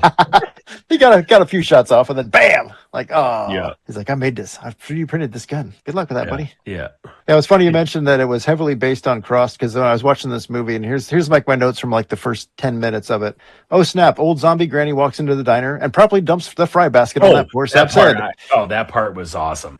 And it's a guy who Yeah, got well- spit on starts going nuts and stabbing his friend. This is feeling like Crossed more than a typical zombie movie. Yeah, Like, why was It's she that decrepit? I get she's an old lady and she had just turned, but like, why is her face fucking melting off? oh yeah. I mean, it's cool looking, but But it's great when she's ripping the guy's skin off. I forgot that fryer part. she's like, "Hello, handsome boy," whatever. It's like, Oh, oh, yeah. Oh, I forgot this one. It said that chick ain't making the diving team. Like, oh, the one that flies out of the fucking window. just Oh shit! I love scenes like that. Hold on, hold on. I think I literally had that written down somewhere. When she came out of the garage. No, it's like right when everything is first starting at the diner. They come out, the zombie granny's like chasing him out, and she gets hit by the car, and he's like, "What the hell's going on?" And the other guys start coming out, and then this lady just jumps out of like the Yeah, like top fifth story. fifth story window, just like swan dives and Slap. splatters. Like, Oh, ugh. yeah, that I thought it was for some reason I thought it was like a parking garage, but like it's off to the side. She just hits the Yeah. pavement. Yeah. Yep. Yeah. Now, And I be said, honest, were you guys like when I first saw this movie for the first time? I was laughing hysterically. Were you Oh, I guys did too, too. or were you just like, ugh, gross? Some I of it. laughed a lot too. So I said, people going nuts with the ultraviolence, definitely like Crossed. Jim escapes home and chugs a beer. Announcement comes over the PA, definitely getting Crossed vibes here. Mr. Lynn wants to do a little pruning. Jim provides finger food. What a hospitable neighbor. Toasted to the noggin for the win. Whole city's laughing maniacally, creepy, indulging their sadistic fantasies. This is Crossed. And then they go to the train scene. And then, okay, now it's starting to get a little rapey. This is definitely Crossed. It's just like, if you say you never heard of the comic, it is just a sick, twisted comic that's basically this movie in comic form, only worse. Even I It's was just unaware like- of that one. Oh, it's messed up. I got it because it's Garth Ennis and I buy everything Garth Ennis does, but I was just like, holy crap, this is insane. Yeah. So, some of my notes were even Once in I kind of figured Taiwan- out that's what was going on, I just like settled in and enjoyed it. I was like, all right, this is kind of fun. I thought it was a fun movie. Oh, wait. There's a note. Gratuitous butt shot. I did have to write that down. You're all about the butt shots. Hey, it's a zombie movie, man. No, I wrote down. I was a little liquored up when I watched it, but I was like, even in Oh, Taiwan, the boyfriends are clueless. Leaving his trash around, he doesn't fucking schedule the vacation off. It's, Right. Yeah. This is for Pat, but I was like, that bow bun looks awesome. That looked. I bet that was your favorite part. Oh, what is that? What's it? It always comes back to food, doesn't it? food. Of course. Third note, Nutcracker. Yeah. Oof. They're playing The, Nutcracker. the baseball Yeah. kids are slamming the dudes. Oh God. Oh, I forgot that part when they were on the field. Oh, And then he's like, why'd you stop me? I was about to come. I was like, oh my God. Jesus. Heidi's like, what are you horrible. watching? What are you watching there, Scott? Nothing. Those zombies were so fucking horned up. The garage attendant guy the garage attendant guy is worthless. Hopefully he'll come through in the end. And then the very next scene was the bone saw. And I'm like, well, no redemption Yeah. for him. It was gross. So there were chunks of meat flying up everywhere. She was like, Oh, sawing yeah. it. I was like, oh, dude. Ugh, it was gross. I said chunks. Yeah, chunks of guts. I said chunks of meat. But tongue part is hilarious when the guy's trapped in the garage and there's just that little hole. And he's like, oh, Hold on. What? I got that right here. Whatever. Yeah, No, I Creeper got Dude. that I just right called him here. He Creeper Dude. said, Yeah. hold on. What did he say there? I'll see you later when he slipped his tongue through the garage door. See, Pat and I are like-minded individuals. Yeah. I said, why are they not more surprised when the president blew up? They're just watching the TV like it's the nightly ABC news. They're not like, oh my God. Yeah, that movie. Any And other she- comments? At the end, she just goes up to the roof to the helicopter. Yo, that was brutal. All right, the end. All right, let's see. Jim's here to save the day, or not. Horrible how the virus twisted Jim's love for Kat into urge to totally destroy her. Damn you, limbic system. Then it says, Kat makes it to the roof, door closes, switch scene to Jimmy's creepy smile, and then all you hear is machine gun fire. Like, brutal. Yeah, yeah. Like, oh, so you think she's going to make it out? I thought, because most movies just end because she goes up and it's just the door and she opens it up and it's silhouetted in light because it's, she's inside the dark and it's light outside. Yeah. But then she goes and closes the door and then it switches and all you You hear hear is that. You're machine like, guns. oh. Like, oh, so she didn't. I literally said like a brutal. example of a grim ending. Yeah. It's like, yeah. Because he comes in and first she thinks he's there to save the day and he's going to save her, but then he gives her a little speech about how he just wants to smash her and destroy her and everything. It's just like, no, he's infected. But And you she's can like, tell okay. part of him is like, I love you and stuff, but then they can't help but say the awful things they want Yeah. to say. Those zombies, Right. yeah. Yep. I really liked that scene where they were talking to each other, Yeah. and she was like, "What does it feel like?" And he's like, "Oh, I'm free." Amazing. I'm Yeah, free. amazing. Yeah. I'm the freest I've ever been. Yeah. Like I thought Yeah. that was a great scene. Yeah, I thought that was really, really well done at the end. Yeah. In fact, favorite scene was the ending. Spoiler alert. Oh, you're jumping ahead. Yeah, I was once again surprised that it has 87% on Rotten Tomatoes. Well, it's a cool movie. I think it's like an amazing it's No. well made, but I don't know. I'm just I don't know. surprised it ranks that highly. I liked it, but I read the Crossed comics too beforehand, so I was kind of like, once I kind of settled into that mindset, I think it was a lot more enjoyable just having that kind of background in it. I should get that for you sometime. You'd be like, oh, I'm going to jail for having this. It's too violent. I just told you I laughed through the whole movie. I should be fine. Yeah, you would love Crossed. I think you'd love it. It's All right. just the most over the top insane crap you can think of. Favorite character? I don't even remember any of the names. I'm not trying to sound, but I would say the boyfriend.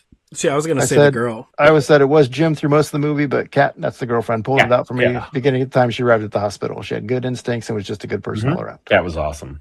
Ashley? Ashley's favorite was the guy in the subway, the real creep there.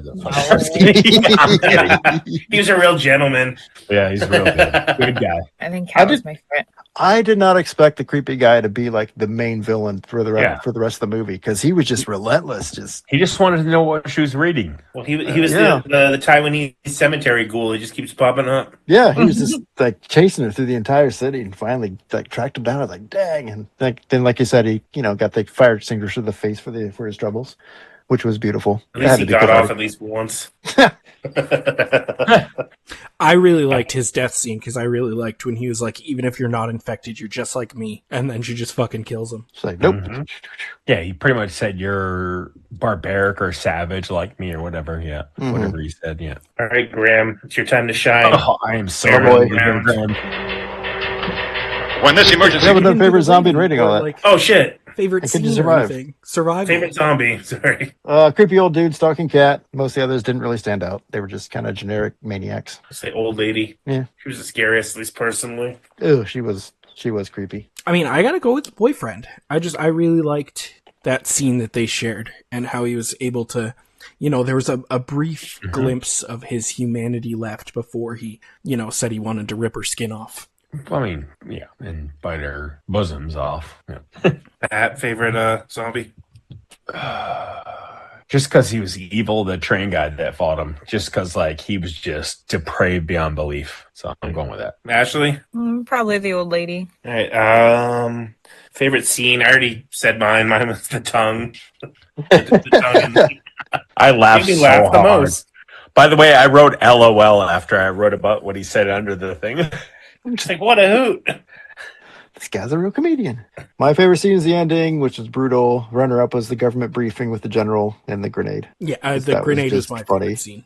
It was the only time during the movie where I enjoyed myself. I think the grenade scene was also my favorite. Damn, I feel like that's the one time that would be my worst scene was that part. Could you survive? No fucking way. No way. No way. I said, They're nope. fast. Maybe for You a ever day seen- if I was lucky. You ever see me run? There's no way I'm going to.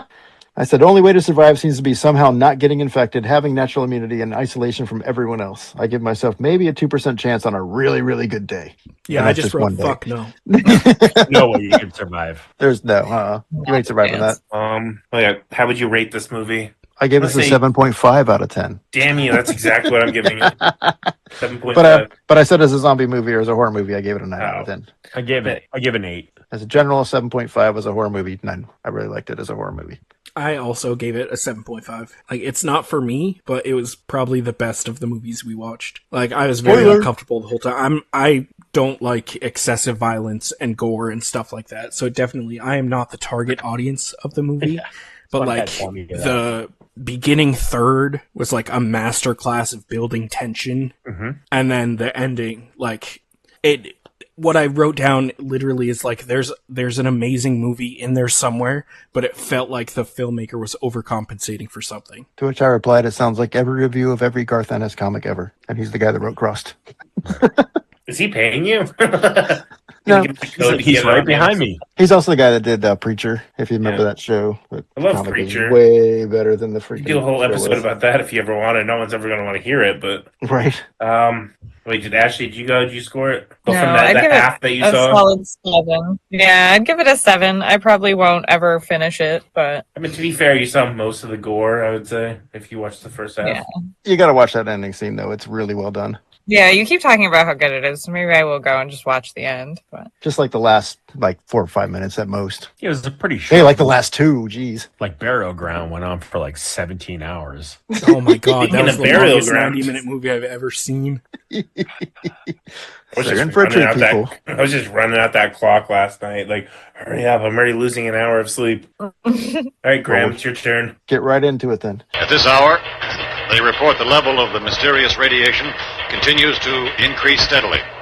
So long as this situation remains, government spokesmen warn that dead bodies will continue to be transformed into the flesh-eating ghouls. All right. So, Burial Ground is a like, where do I start? 1981 Italian What a horror gem. film.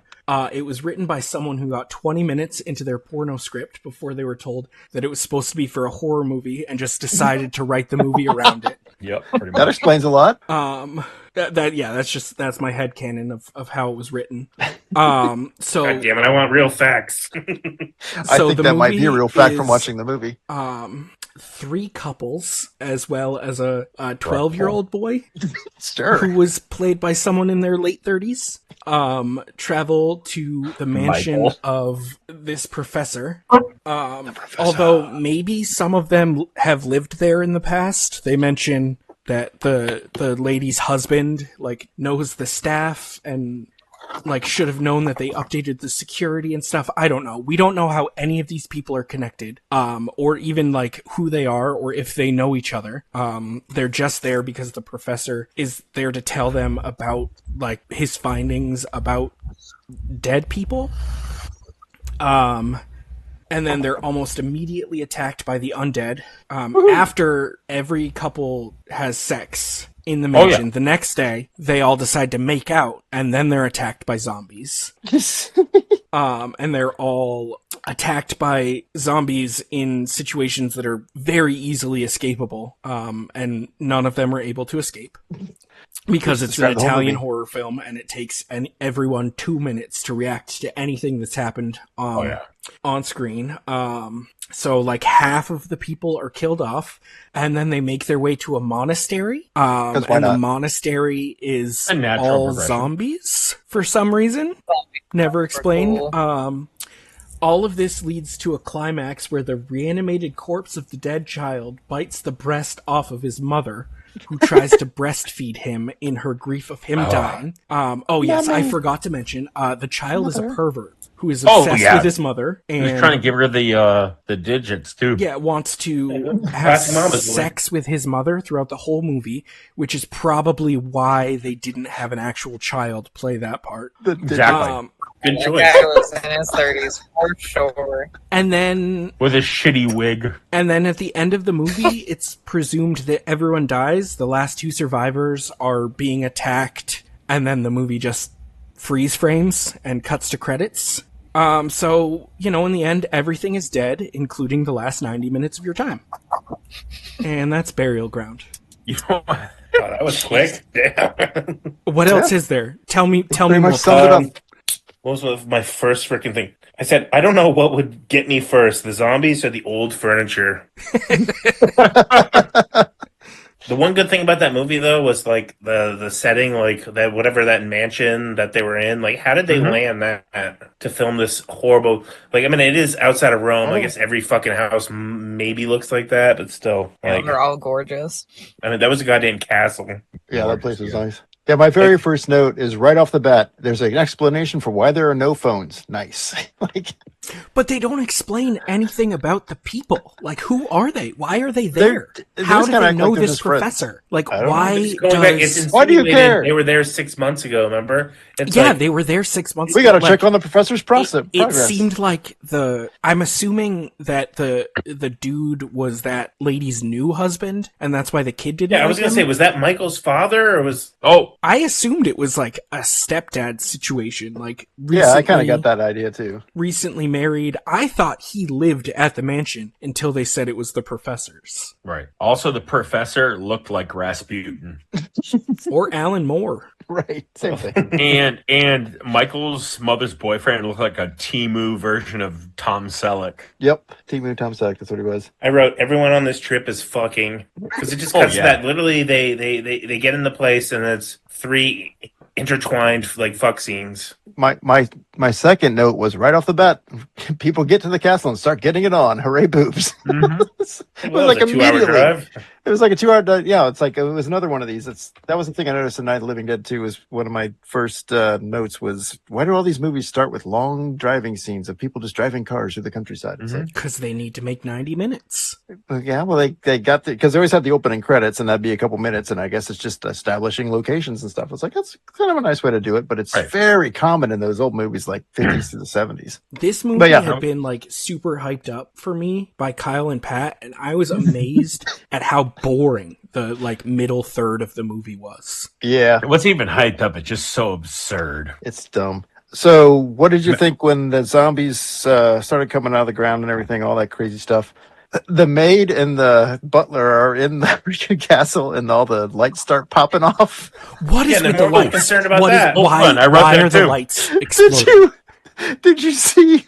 I the ha- wait, butler? I have this. He's the Hold time- on. He's just like the whole time. He's just like, he's like so overacting. It's amazing. It was like one of the funniest damn things I ever saw. I was laughing my head off. I said when the lights started blowing up, It's it, like, looked like, it looked like somebody literally was shooting the lights. Yeah, like they're all. I popping, really but- liked the scene where the butler was trying to light the candles and one of them wouldn't light, and he had to go back and try to relight that Uh-huh. candle like Oh, yeah, 3 over and over. times.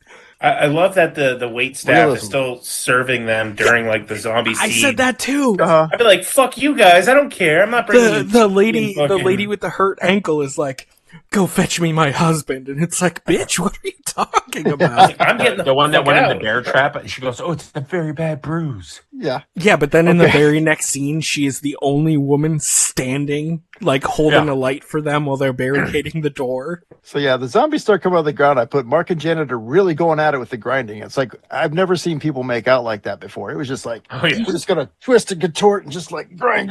Like I was like, what is going on here? And then the zombies taking a sweet time coming out of the ground. It's like they're just completely oblivious. So they go Oh, running I off. was gonna say, Scott, you were saying how in Zombie it took them forever to come out of the ground. That was like 7 minutes of that one guy fucking. Oh, yeah. crawling It's like, over. dude, come on, get out of the ground already. That's like I said, they lingered on that a little too long though. oh yeah. But the scene where Leslie became a zombie, and Michael's like, "Leslie, you're hurt. Do you want me to call the others?"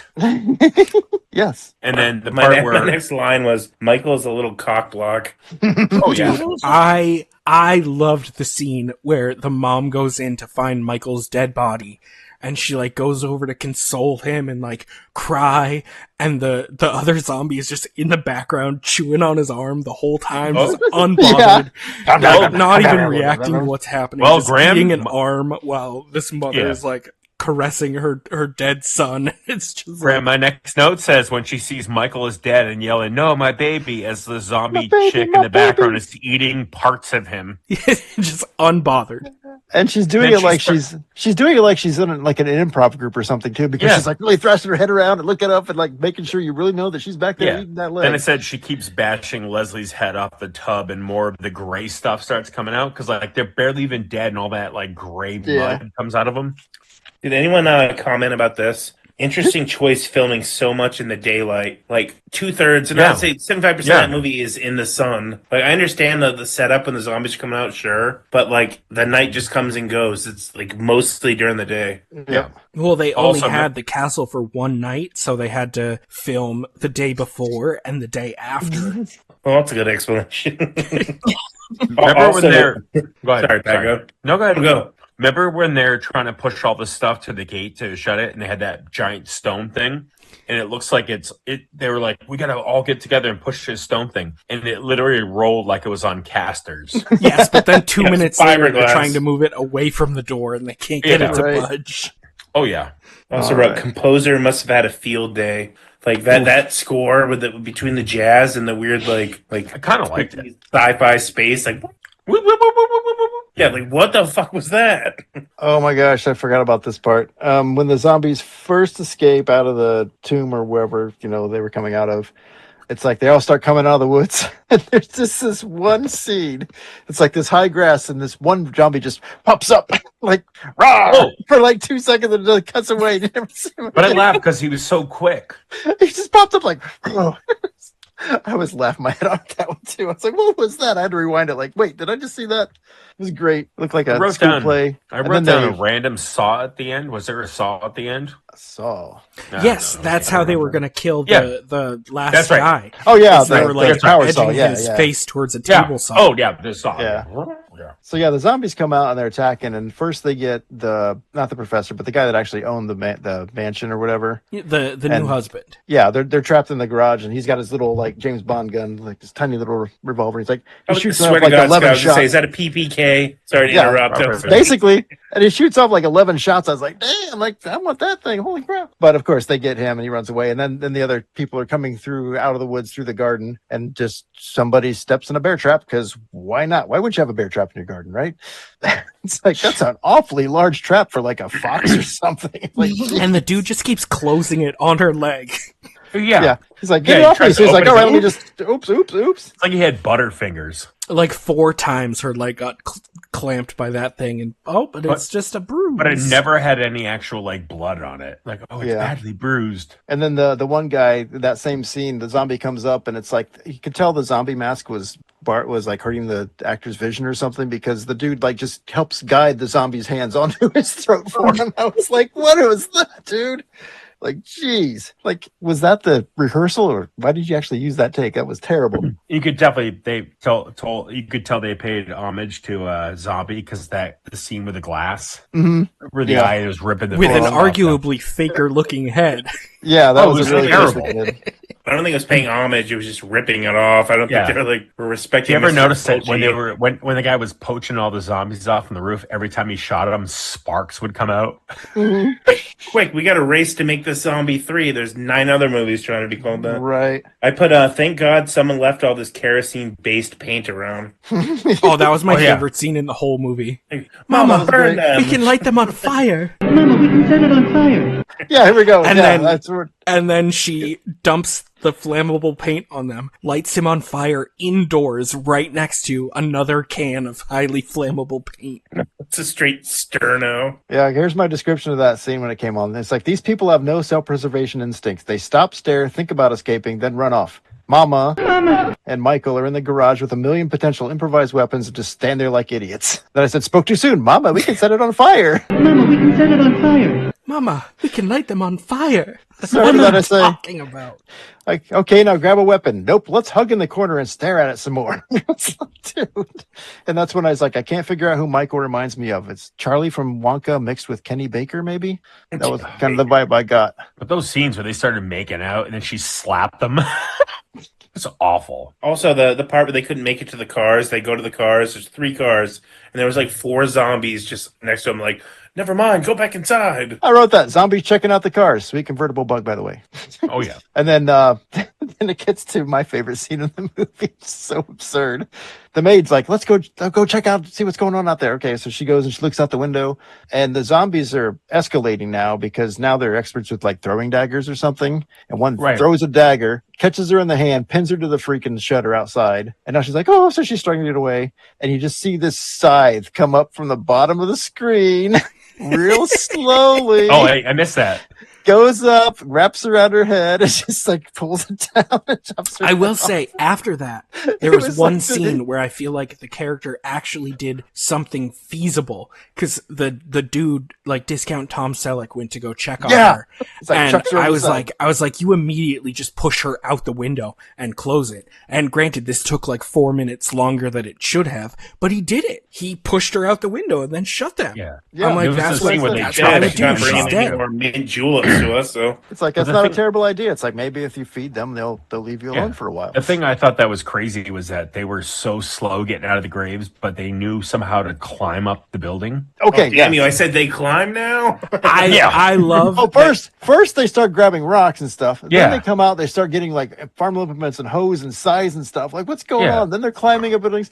And he looks up and he just starts climbing. Yeah. I love and that then you can at tell one point they get a battering ram. And they're the battering climbing ram trying to zombie. get to the You can castle. clearly see that they cut the eye holes out of the mask so Yeah. that he Oh, could really? safely climb up the building. That's awesome. He was the only zombie where you could tell that was his actual eyes, because it would have been too dangerous for him to do it with the other masks because no one could And see. you also notice these zombie movies, like, no, I don't care what time in history when you had bad hygiene, why are their teeth like fucking 2 feet long? You ever notice they're always the most absurd shaped teeth? Did you notice like 90% of those zombies were like completely rotted out and bald, and there was a couple dudes just with hair and a beard, and they just threw some clay on their face? Yeah. Like, why are you showing those ones? Yeah.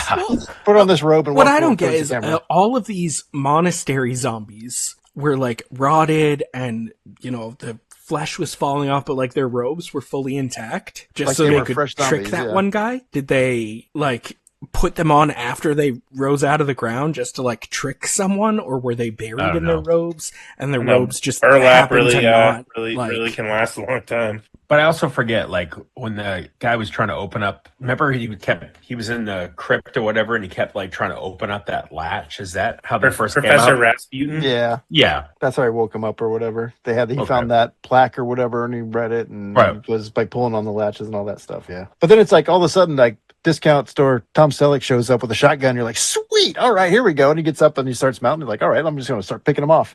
Like, oh, we only got 6 shells. Damn it.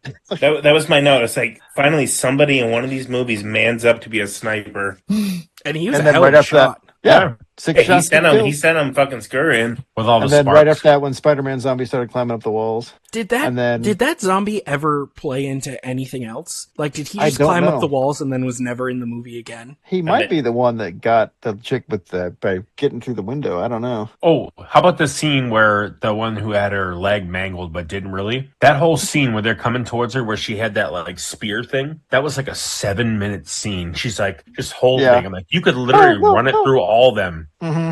And why do every Italian movie, the women always moan like, they're always. Is that what you do when you're in danger, Ashley? No. You don't Nope. just start randomly shrieking and No, moaning. she goes, I got. Not unless she's being dubbed. She's like, no, I pull out 357 and blow someone's head off. Yeah, exactly. And another note, I was like, why is Professor Rasputin like said still alive, but he comes back as a zombie, but he's like intact. Yeah. He was getting eaten by like 5 guys, and he just shows up right at the end. You almost forget who he is. Right. Well, and then the dude's like, Professor, we have to go tell the others. Oh, As yeah. he like watches him eating the insides of someone else, and he's like, Professor, we need to go get them. And it's like, dude, have some self-preservation. This movie. But when you talk about the girl with the pike, it's like it was her and the butler guy, I think. And she's like, they're right outside the door. I'll go for help. You stay here, you helpless wounded woman. No, she tells him to go find her husband. She literally orders him, like the help, to go find her husband.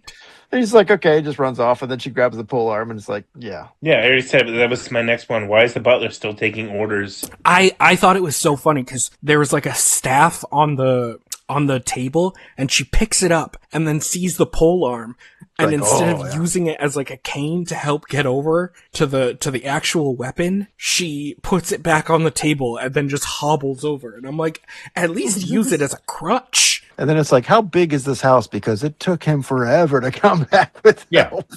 And I remember It's the like, scene where dude. Michael's mother was like looking on the table, like there's all these weapons there, and she finally grabs one to like, kill one of the zombies. Yep, that's what I wrote. It's like, all right, people are finally grabbing weapons and going on the offensive. Even Mama's getting in on the action. Chopping hands, cutting off heads, go Mama, go. And then my next note is, Michael, WTF.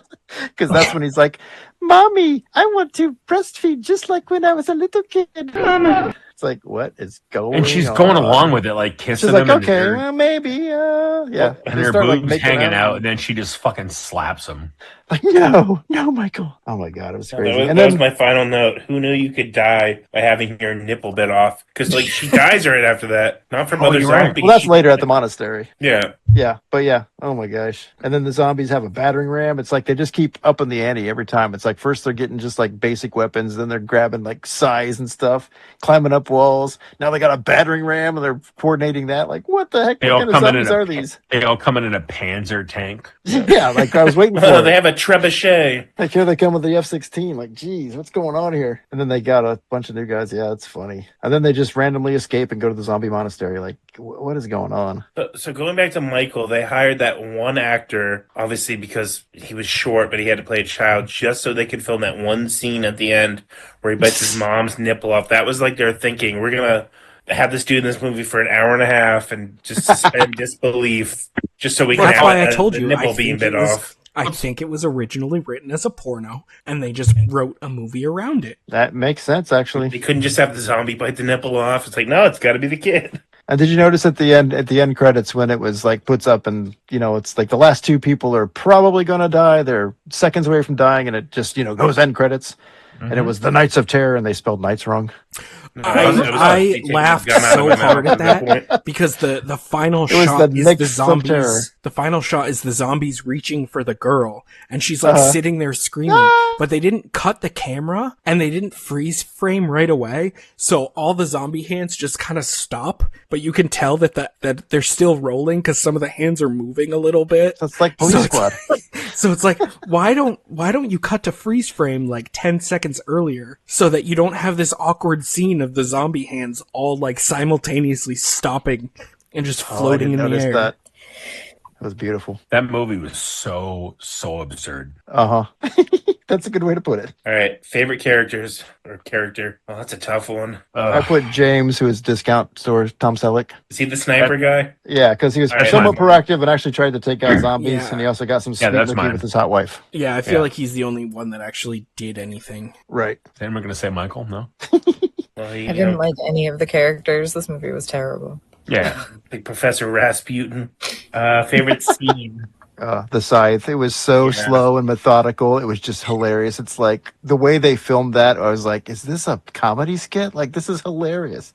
Just like doop doop doop here. Oh, here it comes. Here it comes. It's gonna get you. Oh, it got you. Slowly slicing your head off. It was like, oh my gosh, it was beautiful. Or going back to when Mom checks on Michael and it just like zooms into him when he's sleeping, his eyes open. What was the point of that? Kyle, literally, he's awake so he can fucking ruin your. That is literally my favorite scene. It makes me fucking die. He's like, that whole scene. Like, there's no need for it. That's like a fucking meme nowadays.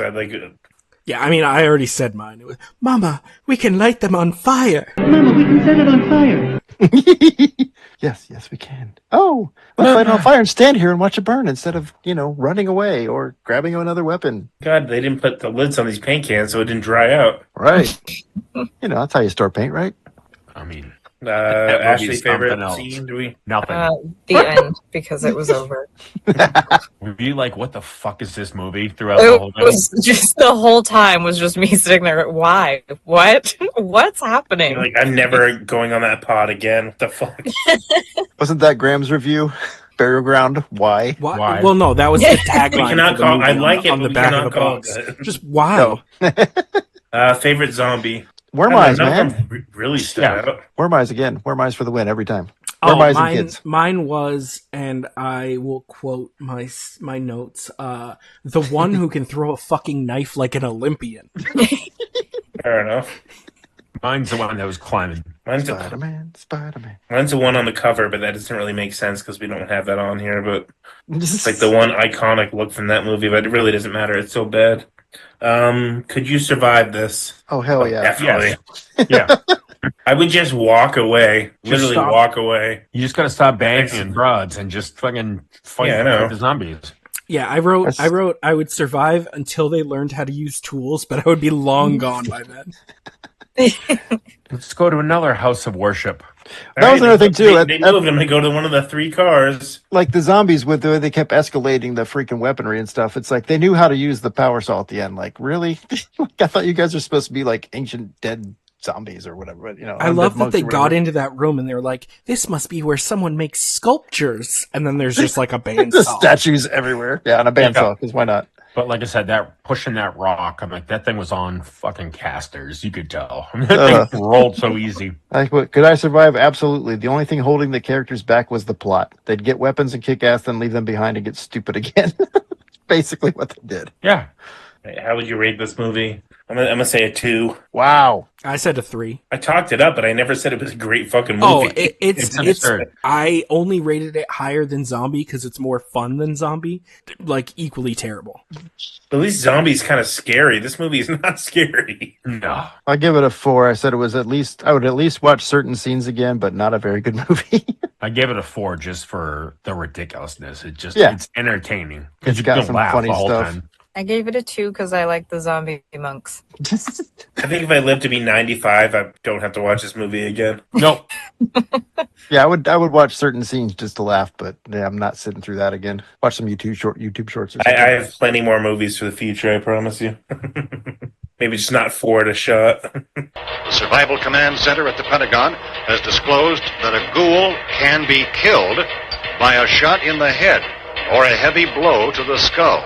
All right, so after watching those 4 gems of a movie, before we finish this episode, what would your guys' plan be if a zombie apocalypse happened overnight and you're at work at home? Like, what would your next step be? It's always going to be interesting to hear, like, what your actual plans would be. Like, would you freak out? What would happen? Graham and I have been talking about this for years, so I think we have some pretty set plans, but Graham, I'm going to let you start that off. I mean, I've been planning this since I was like 16. No, I mean, my main plan would just be to go out to the lake house. It's far enough away from people that I don't think that too many zombies would show up there, but even if they did, there's only one direction they can come at you from, so you can adequately, like, set up defenses. Even if there was any sort of, like, commotion, it's easy enough to just go out to the lake, because, like, obviously the zombies aren't going to be able to swim if they're, like, standard zombies. So if they're Fulci zombies, just walk underwater. We have enough, like... Put a shark in there. We have enough, like, floating furniture out there that I think... Is it antique furniture? Some sort of... Might scare them off. Well, you could set up some sort of, like, floating, like, platform to at least, like, pick them off with a gun. Well, I used to pick apart that scenario because, like, that lake is in the middle of Nashua. Like, eventually, you're gonna be, like, surrounded. It is not. It's in the middle of, like, Bumfuck Hollis. It's a mile into the woods. I've been there. Like, it's a mile into the woods. Like... There's only one direction they can come from. That's actually a smart plan. What's that? I said it's a smart plan. Like, I'm not going to say that no zombies would ever show up, but they can only show up from one direction. There's not going to be, like, a horde of them, because hordes of zombies aren't going to make it through those woods. Right. And, like, if they take the road, there's only one entrance or exit. That road is really... You could always escape across the lake if you need to. And yeah, not even across the lake. Like, we have floating furniture. Why would the zombies not make it through the woods? I mean, it's like, densely packed woods, and there's a literal, like stream that goes through the woods, so that I doubt that many of them would be able to make it over there. Yeah, if they don't like crossing water, then they might just say, "Oh, obstacle, turn that way and go that way." Okay. Yeah. I wouldn't have to go anywhere because I'm in the middle of nowhere, but my worry is with the dead up at Burial Hill, would they start coming out? But they're all just bones. It depends on what rule set we're following. Are they conquistadors? Is it if we're doing Italian rules? Yes. I mean, I could get in the pond, probably. That's the grave of Federico Palagini. But then there's going to be pond scum and slime. Yeah, icky toes, yeah. I would just find everything around the house that you could just hit them with. Any objects, yeah, I'd be fine. I don't know if I'd be fine, but all I have Throw is... Sarah out there, eat her, not me. But no, but going up to Burial Hill, it's kind of steep. Well, that's not real steep, but I don't think the zombies would be too short-footed. And the opposite side of the hill goes down this gradual, like, incline or decline. Then they could go out in the woods that way. What if the zombies climb too? What if they come from that way though? Shit. Oh, I mean, if we're talking burial ground zombies, then All Yeah, of we're these all plans fucked. are thrown out the window. Yeah, they'll be coming at you with Hummers and stuff. Or I could just get in my car and drive, you know. Just drive around until it all blows over. I'm right next to a gas station, but if power goes out, you can't get gas. Yeah, I think that's my biggest problem is that I live in a heavily populated area, so it's like, I mean, first thing is grab all your guns and ammo and food and camping supplies and everything and get out of town as quickly as you can. But getting out of town is going to be the hard part because traffic gets really congested around here as it is. And anytime there's any kind of emergency or anything, forget it. But I got some small towns like 10, 20 minutes from me that are super tiny that you could just go out in the woods, you know? Mm-hmm. Yeah, I mean, we can get out of the woods pretty quickly from here, but the problem is just getting out of town in the first place. But Because everyone would be trying to do the same thing exactly. at the same time. Yep. And we probably actually would just try to get to my father-in-law's house because he lives farther out. It's still in a housing development, but it's outside of a town. It'd be a lot more manageable, away from the major population center, basically, you know. And then I guess from there we'd just be brainstorming like whoever made it out here, and I guess we're gonna figure out where we gotta go next. But yeah, lots of guns, lots of ammo. that's basically it. Getting the fuck out of Dodge. That's my basic survival plan. After that, who knows? I mean, it just depends on, you know, how much of the population is turned, where we can actually get to, you know, finding water supply, the crap like that. That's the tough stuff. Don't know. I don't know. I think I'm gonna stick with that. I'd probably try to head to Pat's house, but I'd go to my my old boss's house, Matt, who has like 11 guns. So I'd be like, you know, can you give me a couple of those?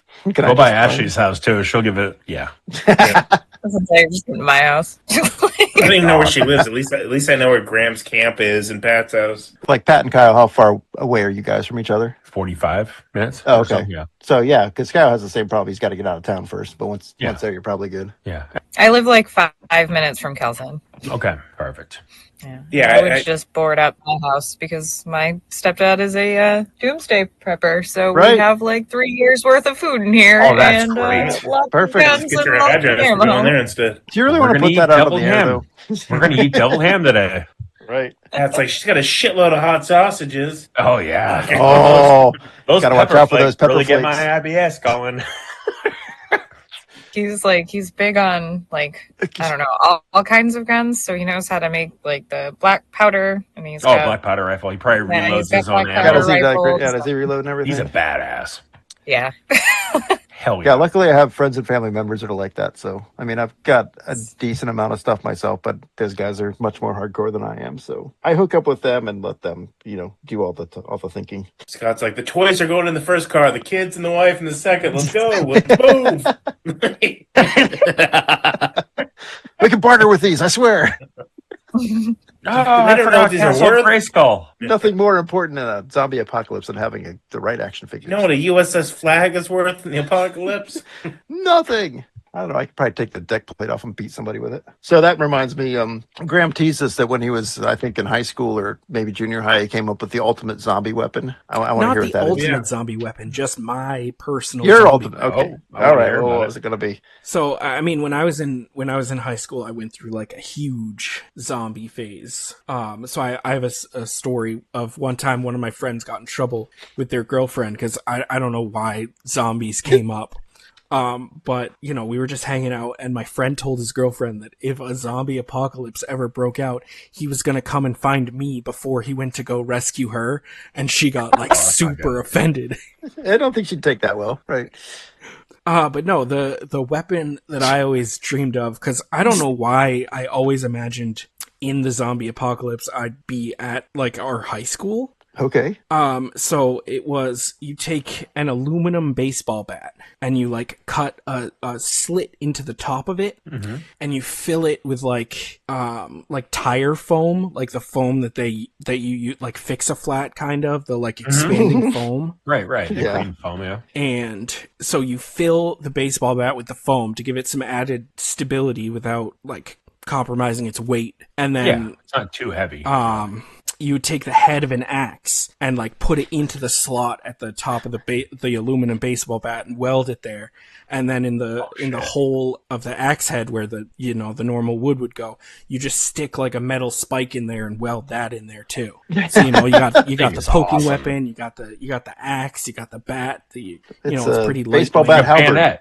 It's like a bayonet. Yeah. That's great. It's like a halberd. It's a straight up, Yeah. like a polearm, but in baseball bat form. Yeah. So that was always the weapon that I imagined I would use if I was ever in a zombie apocalypse. Nice. Could you actually make that now if we gave you all the tools to do it? Oh yeah. I mean, I don't know how to weld. Yeah, exactly. So I learned that at high school. I don't know. I was 16 at the time. Like, I didn't care about if I knew how to They're all weld the or door, and not. he's just pulling the fucking mask down. Come on, you know a guy, My right? father-in-law can weld, so we can get him involved. Like, all right, Gary, I got a project for you. You're explaining it over That'd actually be pretty He's easy like, you're to a make. real moron. It's like, meet us down by the lake. Which one? There's like 7 around here. No, I went through a huge zombie era. I designed, like when I was first getting into game design, I imagined the like opening level of a zombie video game. And it's always stuck with me because I still think it would be like the coolest like intro scene to a zombie movie. Is I would love if like the first like major outbreak scene in a zombie movie took place during a 4th of July fireworks display. So like the only time you can see is when the fireworks are going off. And so like in between all the flashes of light, you see the people just like the zombies like coming closer and stuff. And then the finale hits and everything goes crazy. Well, if you watch Romero's Land of the Dead, that's what they use to confuse the zombies when they like drive in to raid the town. They shoot up fireworks. And the whole time those are going off, they just stare at the sky. Like, yeah, distracted. I just think that would be the coolest, like, zombie attack scene.